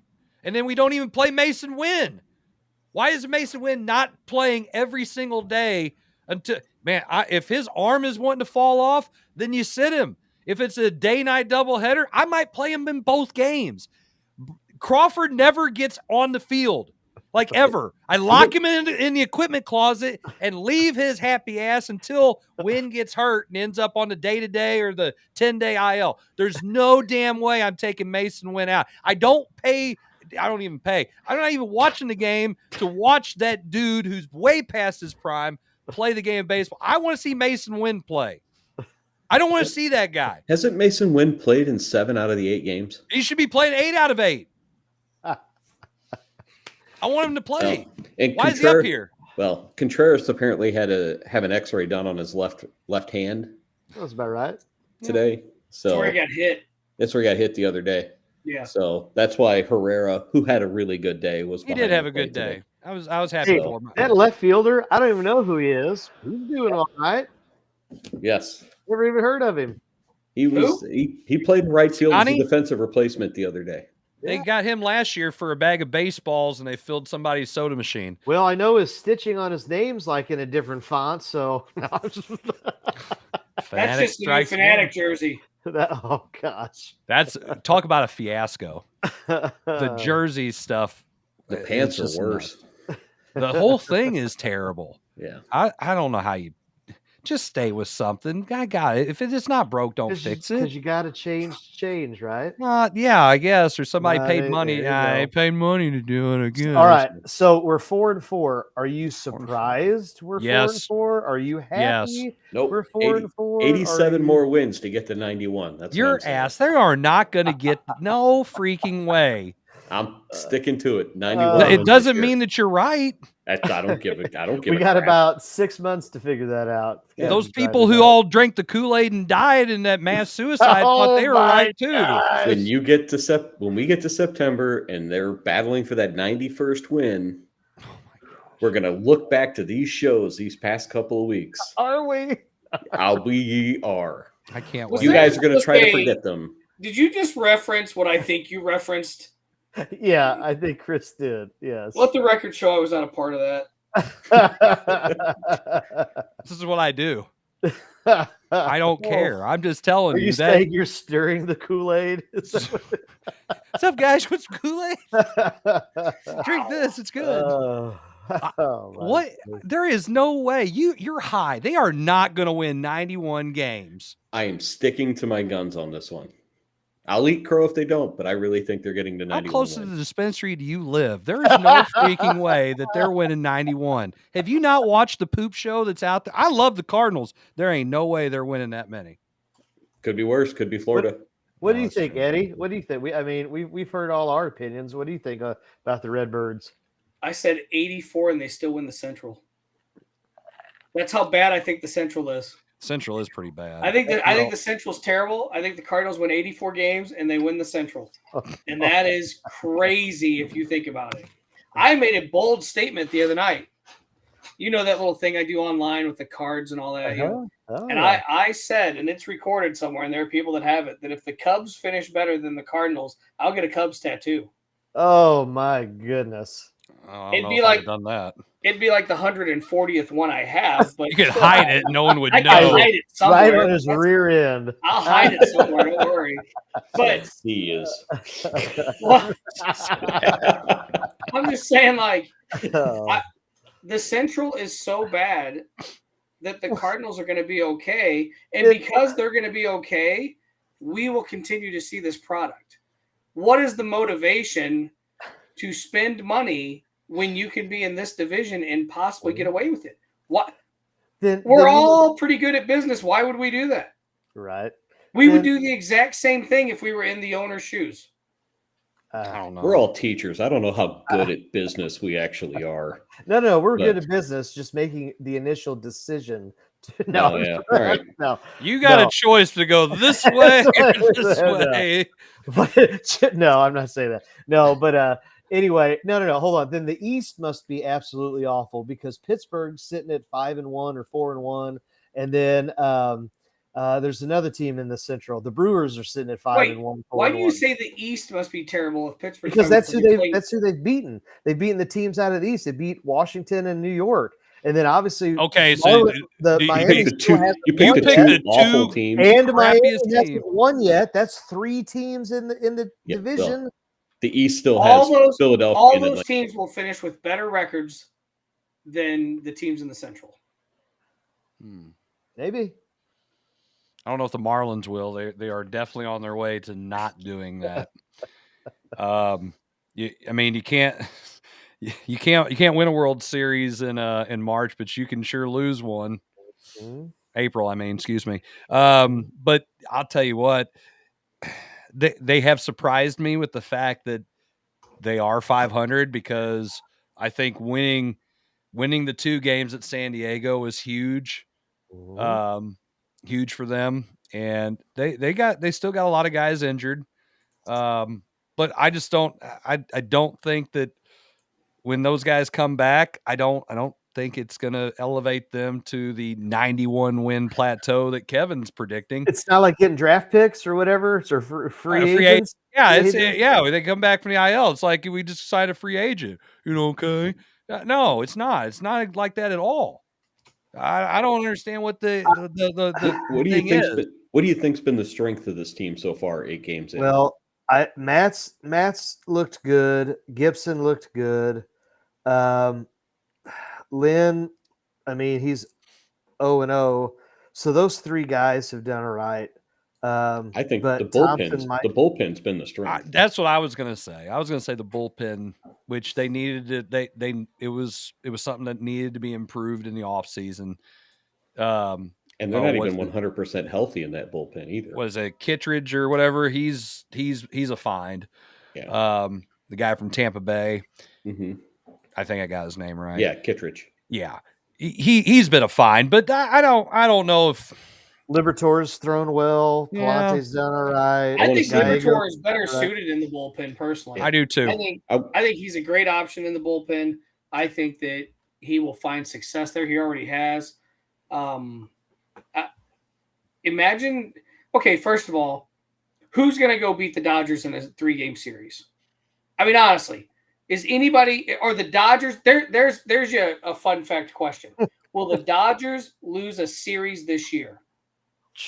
Sure, because at some point people be hurt. It's probably a prop bet in Vegas. Maybe I'll have to look. I'd say Atlanta, Philadelphia might. Know.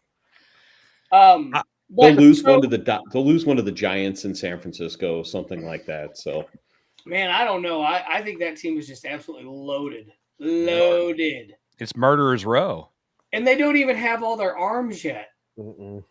They're still missing two huge arms. You realize that I thought Michaelis was pitching okay, and he still got tagged for 5. Yeah, I mean, it was like, man, Muncy was hitting 7th in that lineup or something, and that guy, he hit 40 home runs. Right. I mean, holy hell, what are you supposed to do with that? How about the fact that they gave their catcher a 10-year deal? He's pretty good, though. Yeah, but when's the last time you heard a catcher get a 10-year deal? Did Buster Posey? Buster Posey never got a 10-year deal. No, I think Mauer got a long one, but not until he moved to first base. It's obscene. It's absolutely obscene. The fact they had the money to throw it around, You just said Mauer, and it made me realize that I think I've lost a card.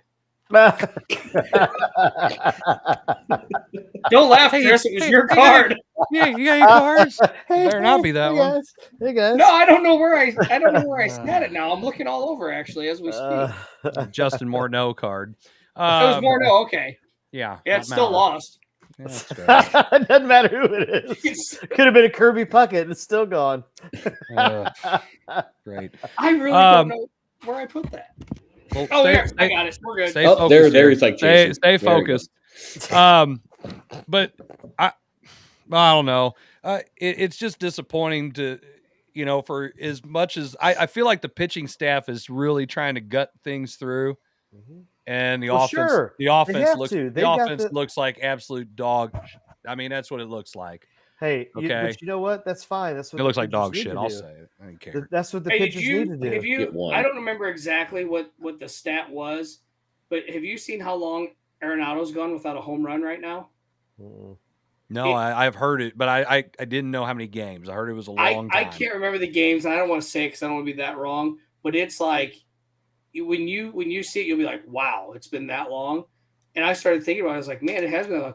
This offense right now is absolutely terrible. I mean, they are terrible.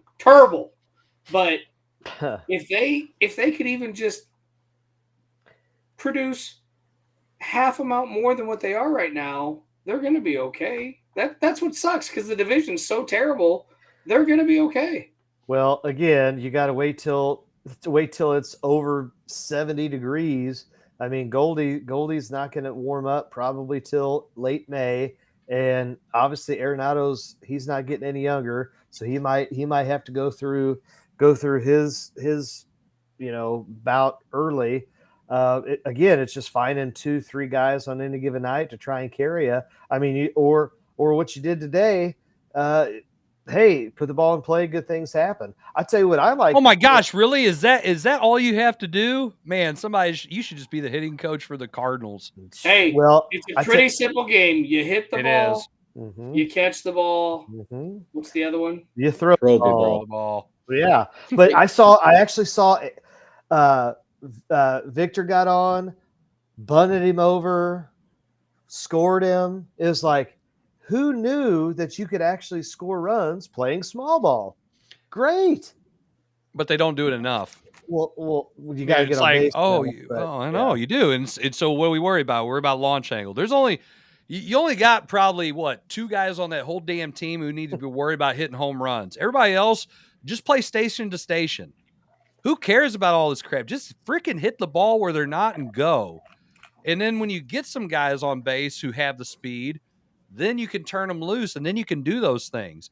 What I didn't like about that is I want to see Victor Scott steal second, then you bunt him to third. I want to bunt the guy from first to second. I want to get him over there. And now let's get him in, in a big time threat. Well, the other thing about once you get him to second, do you really need to do with his speed? A single scores him from anywhere anyway. Yeah, but then when you have that warning track, you can do that too. Well, you talk about putting the ball in play versus launch angle. I mean, this Busch Stadium has been open since what, 05-ish?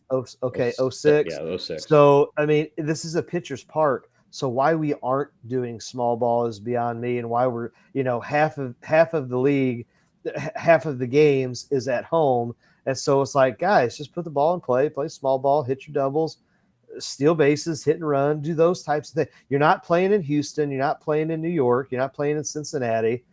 So just, I don't know. But again, this is how stupid the Cardinals are. Okay. So we're going to focus on launch angle and trying to hit the ball out of the park. And our park isn't constructed for that. So we're going to spend money the wrong way to get pieces that we're going to tell them we're going to do that.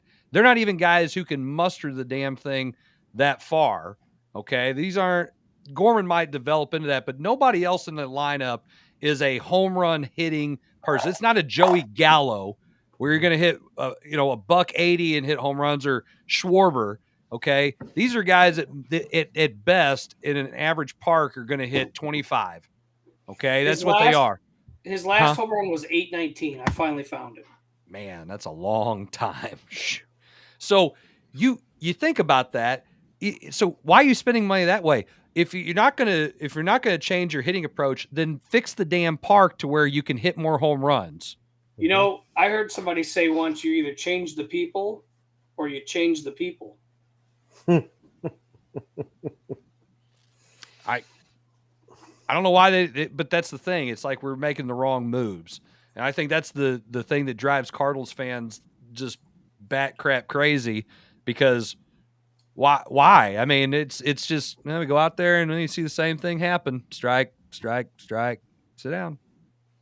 I mean, I don't know. I'll say I'm happy the fact it's early. We haven't even played 10 games yet, but they're 4-4.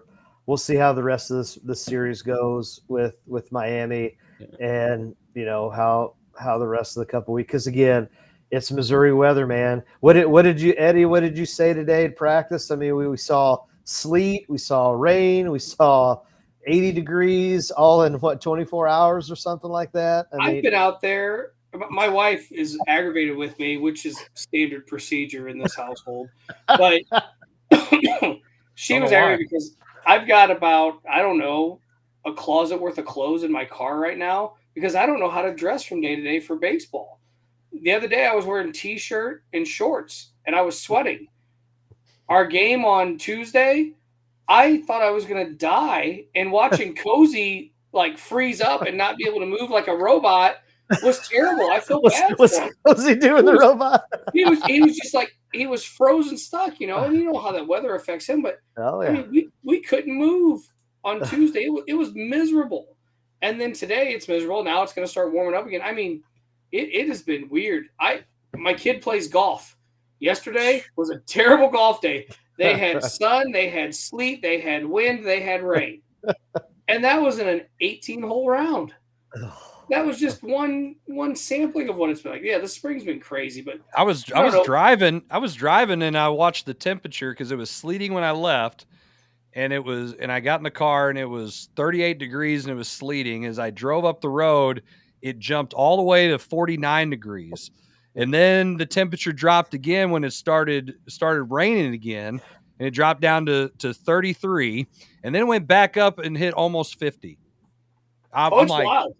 What is happening right now? That's why every place should have a dome. Football, baseball should all have a dome. Should be. I've been a little shocked at the amount of games that have been canceled this MLB season already, and the way it's kind of messed with the schedule already. In particular, it's hurting my fantasy baseball team at this moment. Is it though? Hold on, wait. Is it? I don't know. How about last week? Chris? How's your fantasy baseball team doing? I haven't looked today. I know last week. How'd you last week when we matched up. Me and you. Yeah. How many categories are there? Let's see. There's 14 categories. I lost every one of them except one where I tied.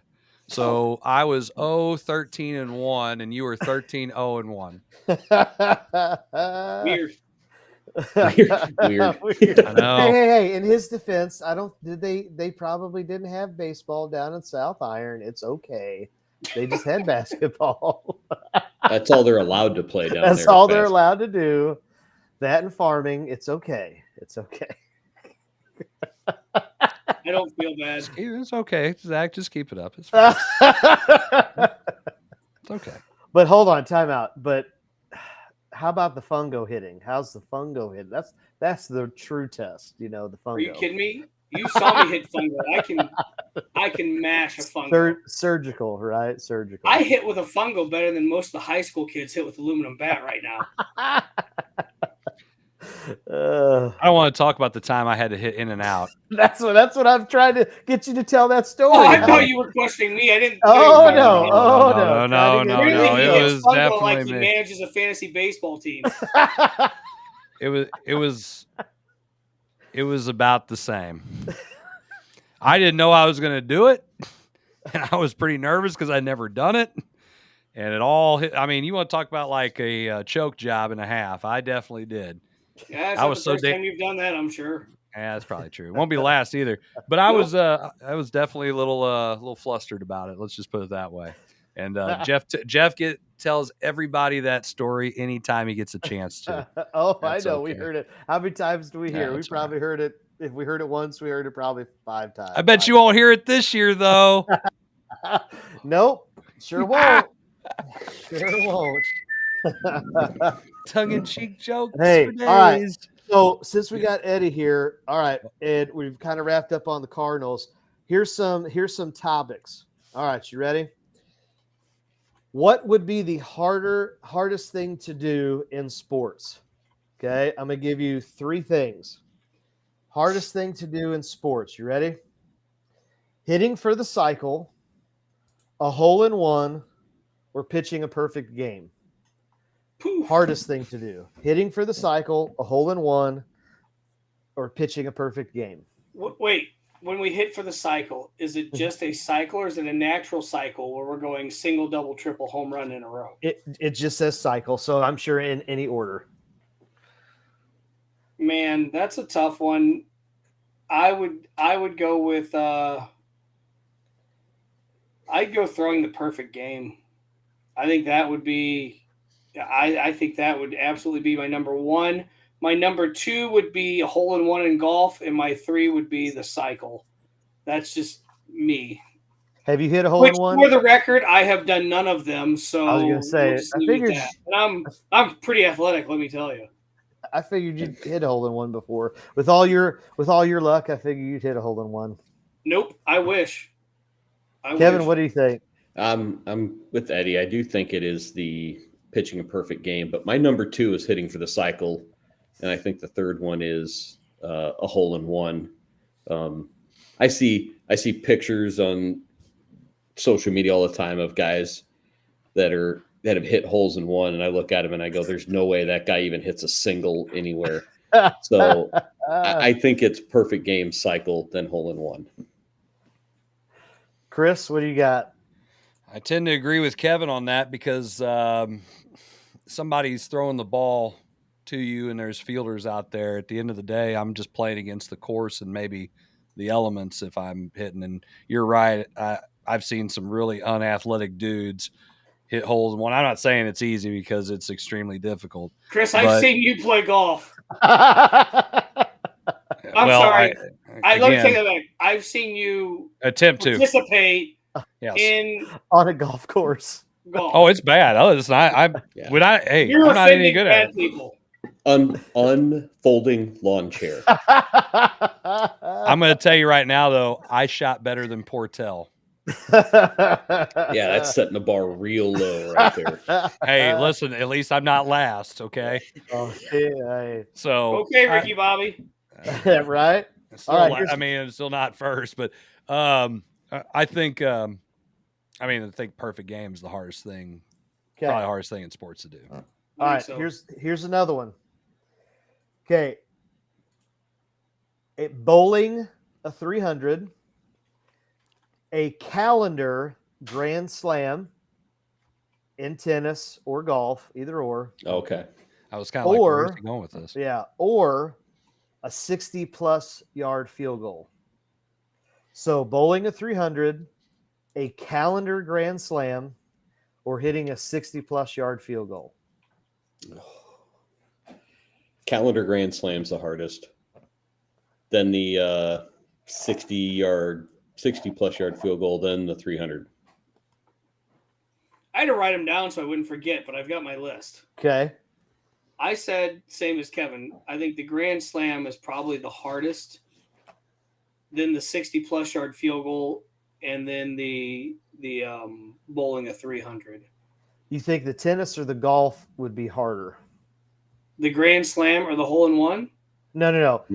A calendar grand slam for golf or tennis. You think golf? I think golf. I think golf. Tennis, I mean, that's tough. I still think it's golf. I suck at both of them, but Chris, what do you think? Not based on your own experience, Chris. Right. I'm going to agree with you guys.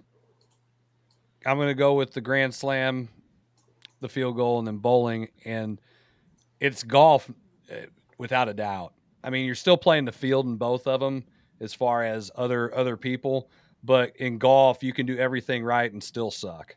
So I'm not saying that because I do everything right and I suck. No, I'm saying the best golfers. Yeah, you're definitely not saying it for that reason. I agree. 100%. Oh, there's plenty of times that I've hit the ball as well as I possibly can and then go, crap, it's in the lake. and you know what? The best golfers in the world do the same thing. Yeah. So I think it's golf without a doubt. Okay. It's still pretty impressive feat to do it in tennis, though. Right. Last one, and you have to explain the reason why. Well, let me get my pen ready again. It's easy. Ahead. It's easy. I It's need a not even pen. sports related. Who wins in a death match? Who wins in a death match? My wife. A grizzly bear, or a gorilla? Silverback gorilla. Who wins in a death to the death? And you got to explain the why. You got to give me your why. A grizzly bear or a silverback?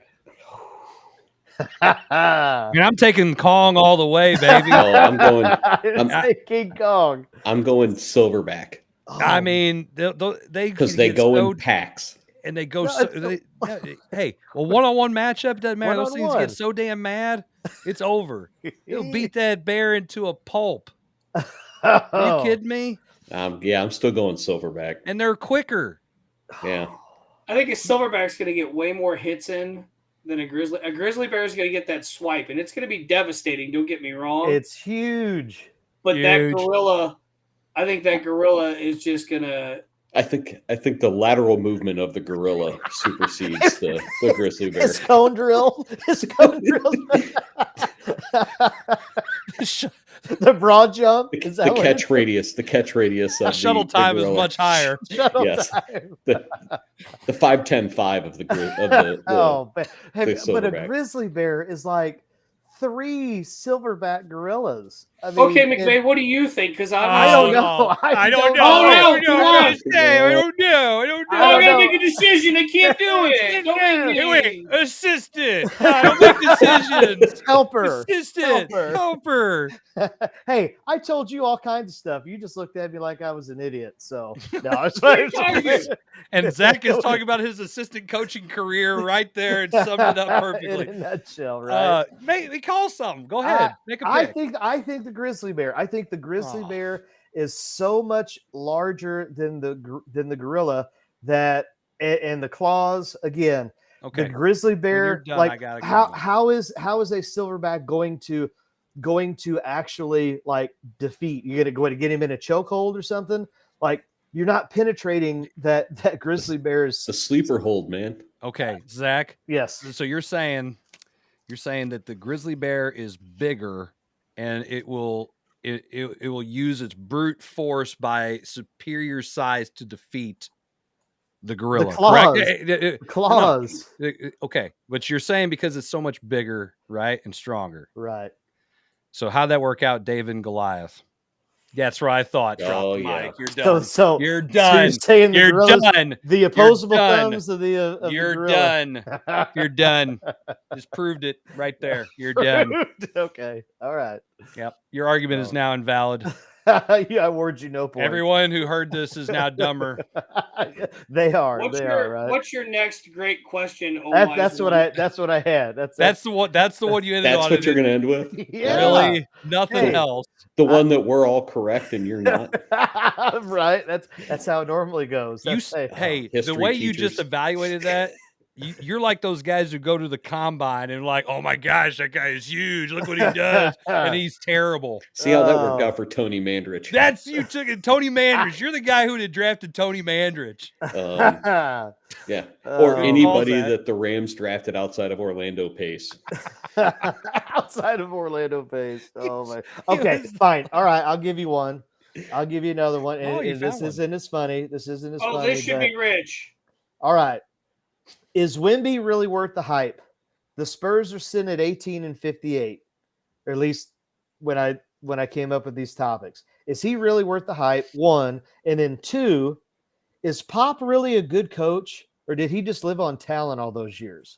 Hey, because I'm asking. So I think Wemby is absolutely worth the hype. Millie, you gotta look.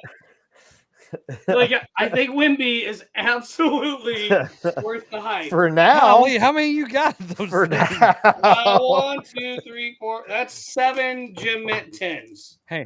And if you want to purchase them, if you want to tell the people, where can they get those get a shameless plug out here. Come on, Eddie. Oh, I'm not shameless plugging, but I also got these two that are pretty sweet. Look at those. Man, they got a glare. So how's that? See 'em now. Yep. Yeah. Wemby is definitely worth the hype. The Spurs are not. So, are you saying, Zach, does the player make the coach? Is that what you're referencing there? Because you're questioning Pop's coaching ability. I'm just saying. I'm asking you guys. I'm asking you to debate. Is Pop a great coach, or did he live off of talent? Okay, I'm gonna jump in on this. Oh, now you sound like every parent. I'm asking. Yeah. Okay. You know what? You're not a very good coach. Your talent's just really good, and when you are really good, it's because, or when you're bad, it's because you're a terrible coach. That's who you are. It's called The Show, Eddie. I don't know if you've watched the show at all. Uh-oh. I know you comment Hey, someone on the getting show. defensive. No, is someone I'm a little saying defensive this is right when now? we have the show. It's a debatable topic. Hey, did you come up with any ideas? No? Okay. Well, you have a list. Oh, I'm sorry. I didn't have a list, nor was I told there were even topips. I was just said, here, sign this link and come in and join us tonight, because Jarvis can't be there and Jim's off at the Cardinal game doing God knows what. So here I am. Oh, you should be more appreciative of the people you asked to come help out on these things. Man, we need him and Alan Davis together. Shows, get behind a paywall, then you can pay to see me instead of being free. Hey, Eddie, Alan, and Bruce on the same show. Oh my gosh, that would be great.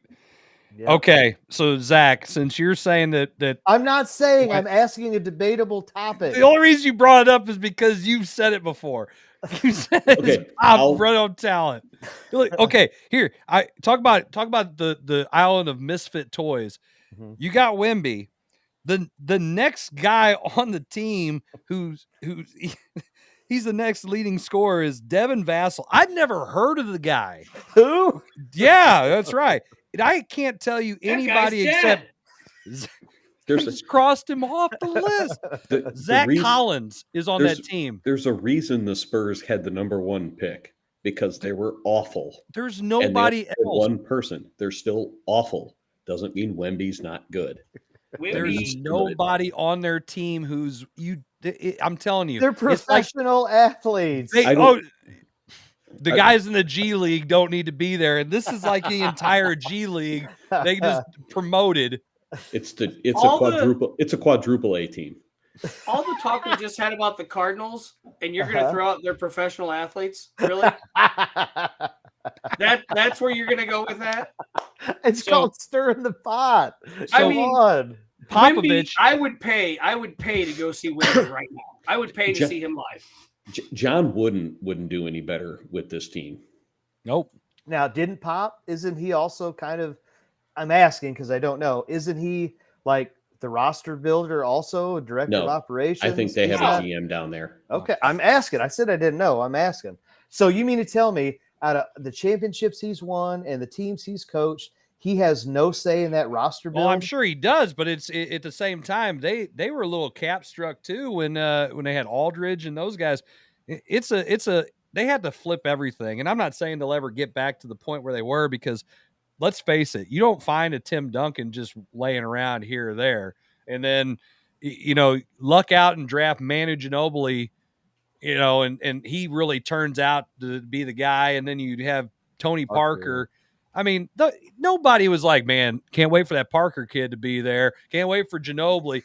Those are no-name guys that worked out. Okay. Yeah. They're gonna have a top 5 pick next year. They'll be better next year if they draft correctly. I can't believe I'm saying this, but Zach's other topic was better. Hey, all right. So go into who would win in a fight, Pop Doc or Rivers. Silverback. Go into Doc Rivers. Popovich. Okay, look at the coach that got fired, sitting at 30-13. Doc comes over. Now they're 14-13 since he's been in. So good decision. No, because the Milwaukee Bucks had unrealistic expectations for what was it? Oh my gosh, I know the coach's name. I forgot it already. But they already fired the guy before him who took them to the finals. So that's how stupid they are to think that, oh, well, it's the coach.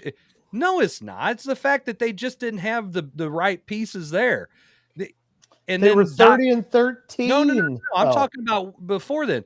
So they've hired two guys since they went to the finals with that team and won. And you mean to tell me that that was the fix? They were sitting second place in the East when they fired Adrian Griffin. Adrian Griffin. There you go.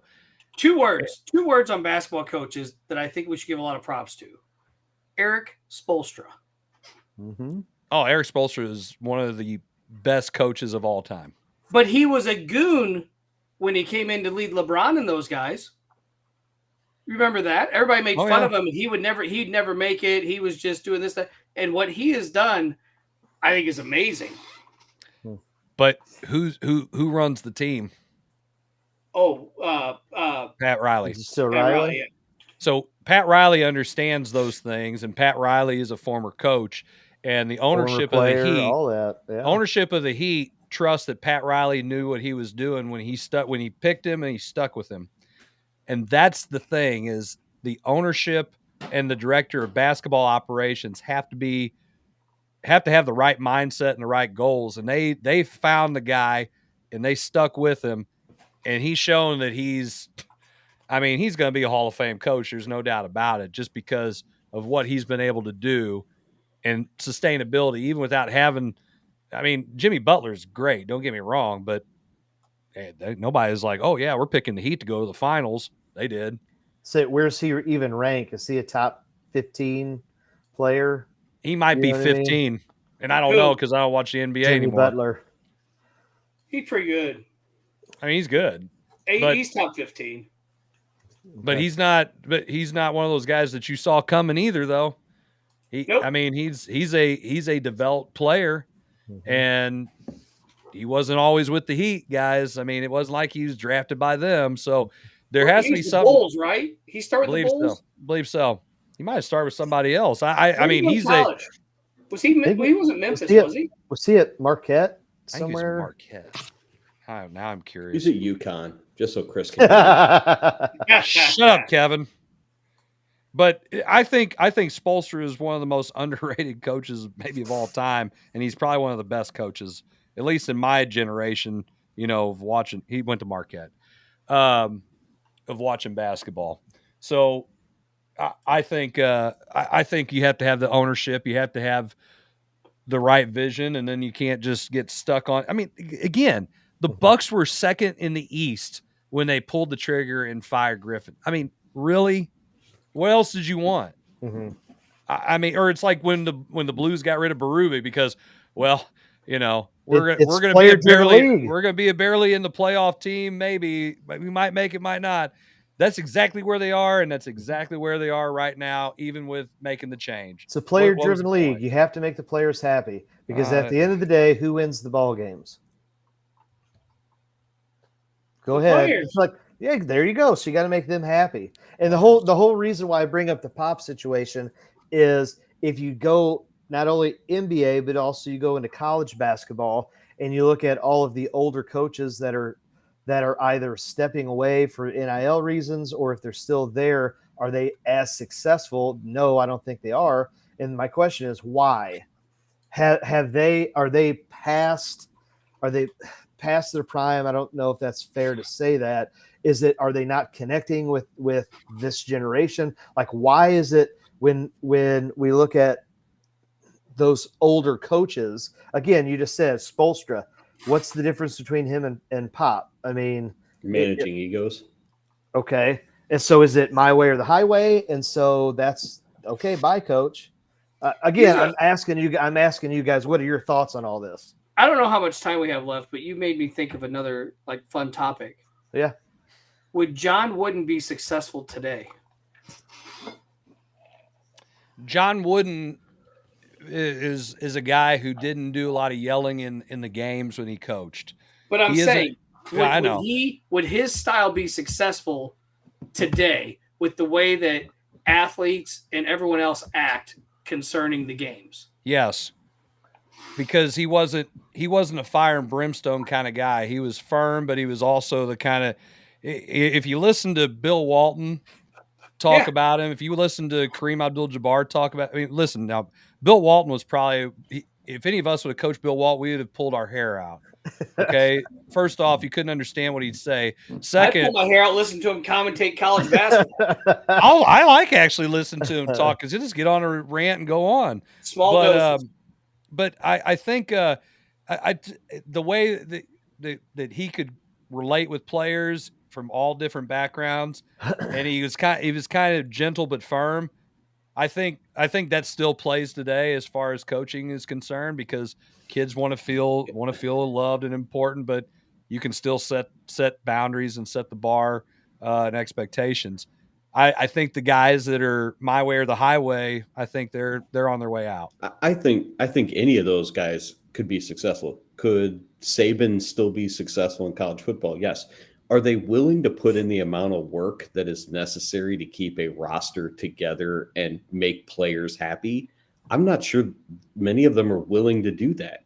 When it used to just be, you're going to play and you're going to be happy because you're getting paid to do it, or you're getting a scholarship, or you're doing those. I don't know that they're willing. That's why those guys are stepping away. That's why Chip Kelly decided he'd much rather be an offensive coordinator than a head coach.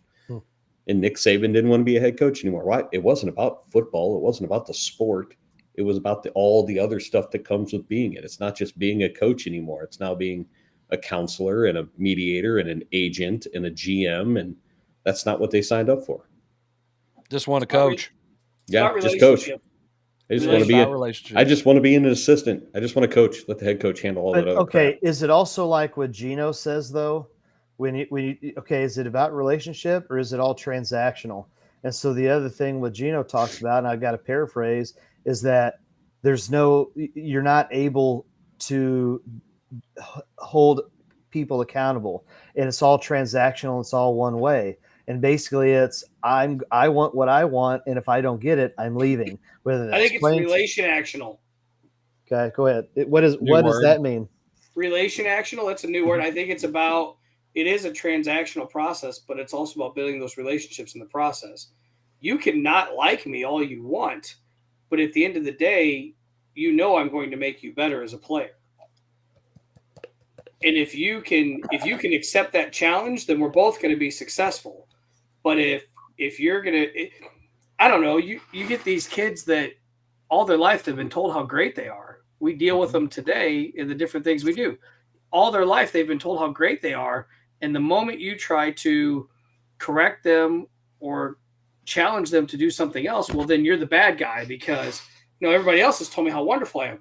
We had a conversation today at baseball. And I shouldn't say this on this show because it's going to come back to haunt me. But again, it's like when we're trying to help someone with their pitching mechanics or their hitting mechanics, and Kevin, you probably deal with it in softball. When you try to help these kids and you see little things that you could tweak and they tell you, well, no, the guy I pay to tell me how I should pitch or hit says I should do it this way. Mm-hmm. Okay. I'm just going to leave that there because, again, just because you're paying them, does that make them right? Well, and I've said it before, it's like, listen, that's fine. But when you hit 150 or your ERA is over 9, we need to come back and revisit this because what they're telling you is not helping you be successful. Wait. You can't spit facts because then that makes kids think that they can't do something. The ball to strike ratio should be 2 strikes for every ball you throw. When it's reversed, something's wrong. Mm-hmm. Something's not working. Wait, yeah. And I don't want to get into this big. I love all summer programs. I love all coaches. Yeah. I believe in everything we do together. But we got to work together. It can't be one person's always right or this, that, or the other. And we can't be so stubborn sometimes. I am far from right all the time. I am far. We know. Trust me.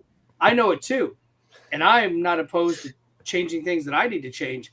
But it is hard to deal with that sometimes in that, well, no, they say that this is how I should do it. And my parents give them a lot of money to tell me how I should do it. So I need to do that. But if they would just tweak one little thing in their delivery or their shot or whatever it is, imagine the amount of success they would have from that point. But we're just so unwilling to do that. And I mean, I guess we're all stubborn to some extent, if you will. But it drives me crazy a little bit today. Well, and I think it goes back to the argument of form against function. Yeah. It's like this. It's like, okay, you know what? You throw it or do it the way you want. It's kind of like shooting basketball. I've had kids discuss getting their elbow in or they got their thumb on the ball. At a certain point, when they get a certain age, it's like, listen, you just need to be able to make it. And if you can't, then this isn't something that you're going to be able to do. Mm-hmm. And I gotta find people that perform. And then those numbers, as much as we want to argue all day long and then say, well, it's your fault because I can't. Okay, that's great. I'm not the one who's missing this many shots or not throwing strikes or not hitting the ball or whatever just insert sport. Mm-hmm. I think at the end of the day, those things are there and you can't argue those facts. So at the end of the day, my golf swing is a terrible golf swing, but I can play bogey golf. my hitting stance might be terrible. Ruben Sierra, when he held the bat up over his head. Oh yeah. Mm-hmm. The end result is all that matters. It's all that matters. It doesn't matter if everything else is perfect. It's the end result. If I'm throwing strikes, if I'm putting the ball in the hole, if I'm as a quarterback, how many quarterbacks we critique because they have small hands or they have whatever. If they're getting the job done, that's what matters. The result is what matters, not anymore. But if you, I will maintain this in coaching softball, especially for as long as I have. If you need to make those adjustments, you can bypass hey, my hitting coach said this.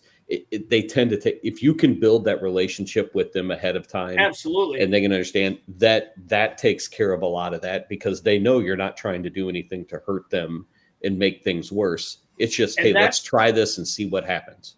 That's where the relationship component comes in, because at some point they've got to trust you. Yeah. And that's the thing. It's the relationships. I agree 1,000%.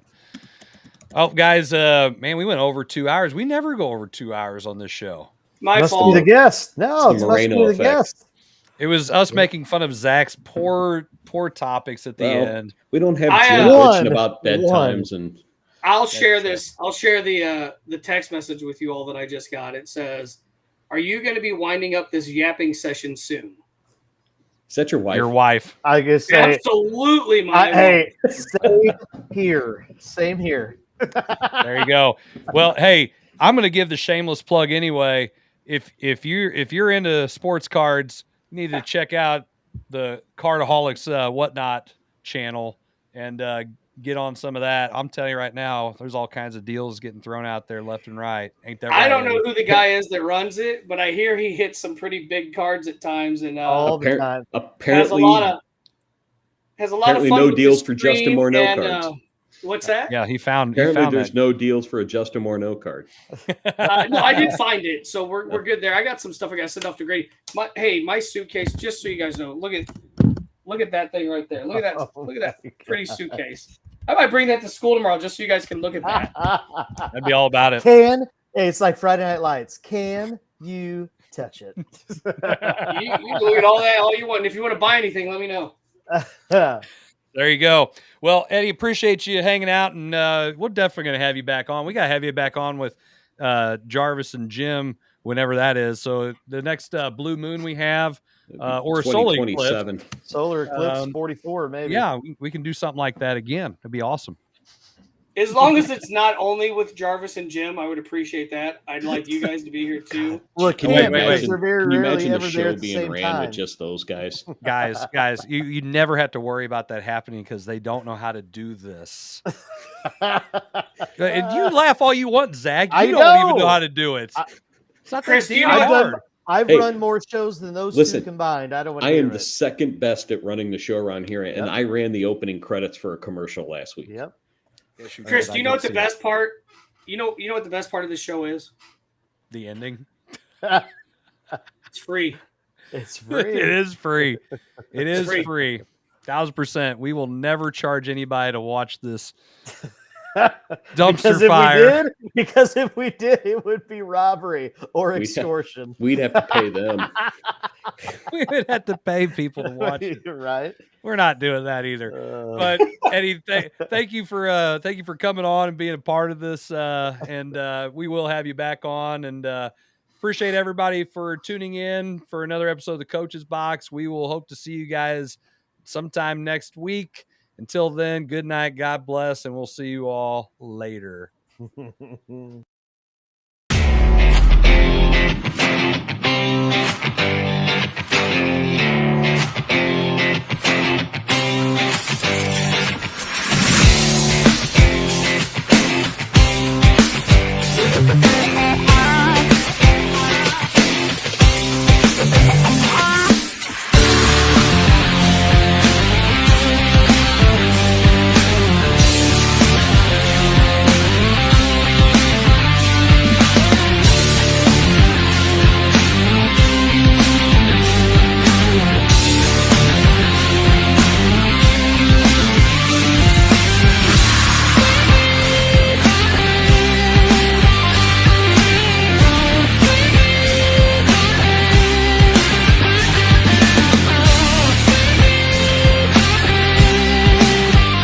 This episode of the Coach's Box Call It Like We See It podcast is brought to you by Off the Rails Media. Life's more fun when you're off the rails.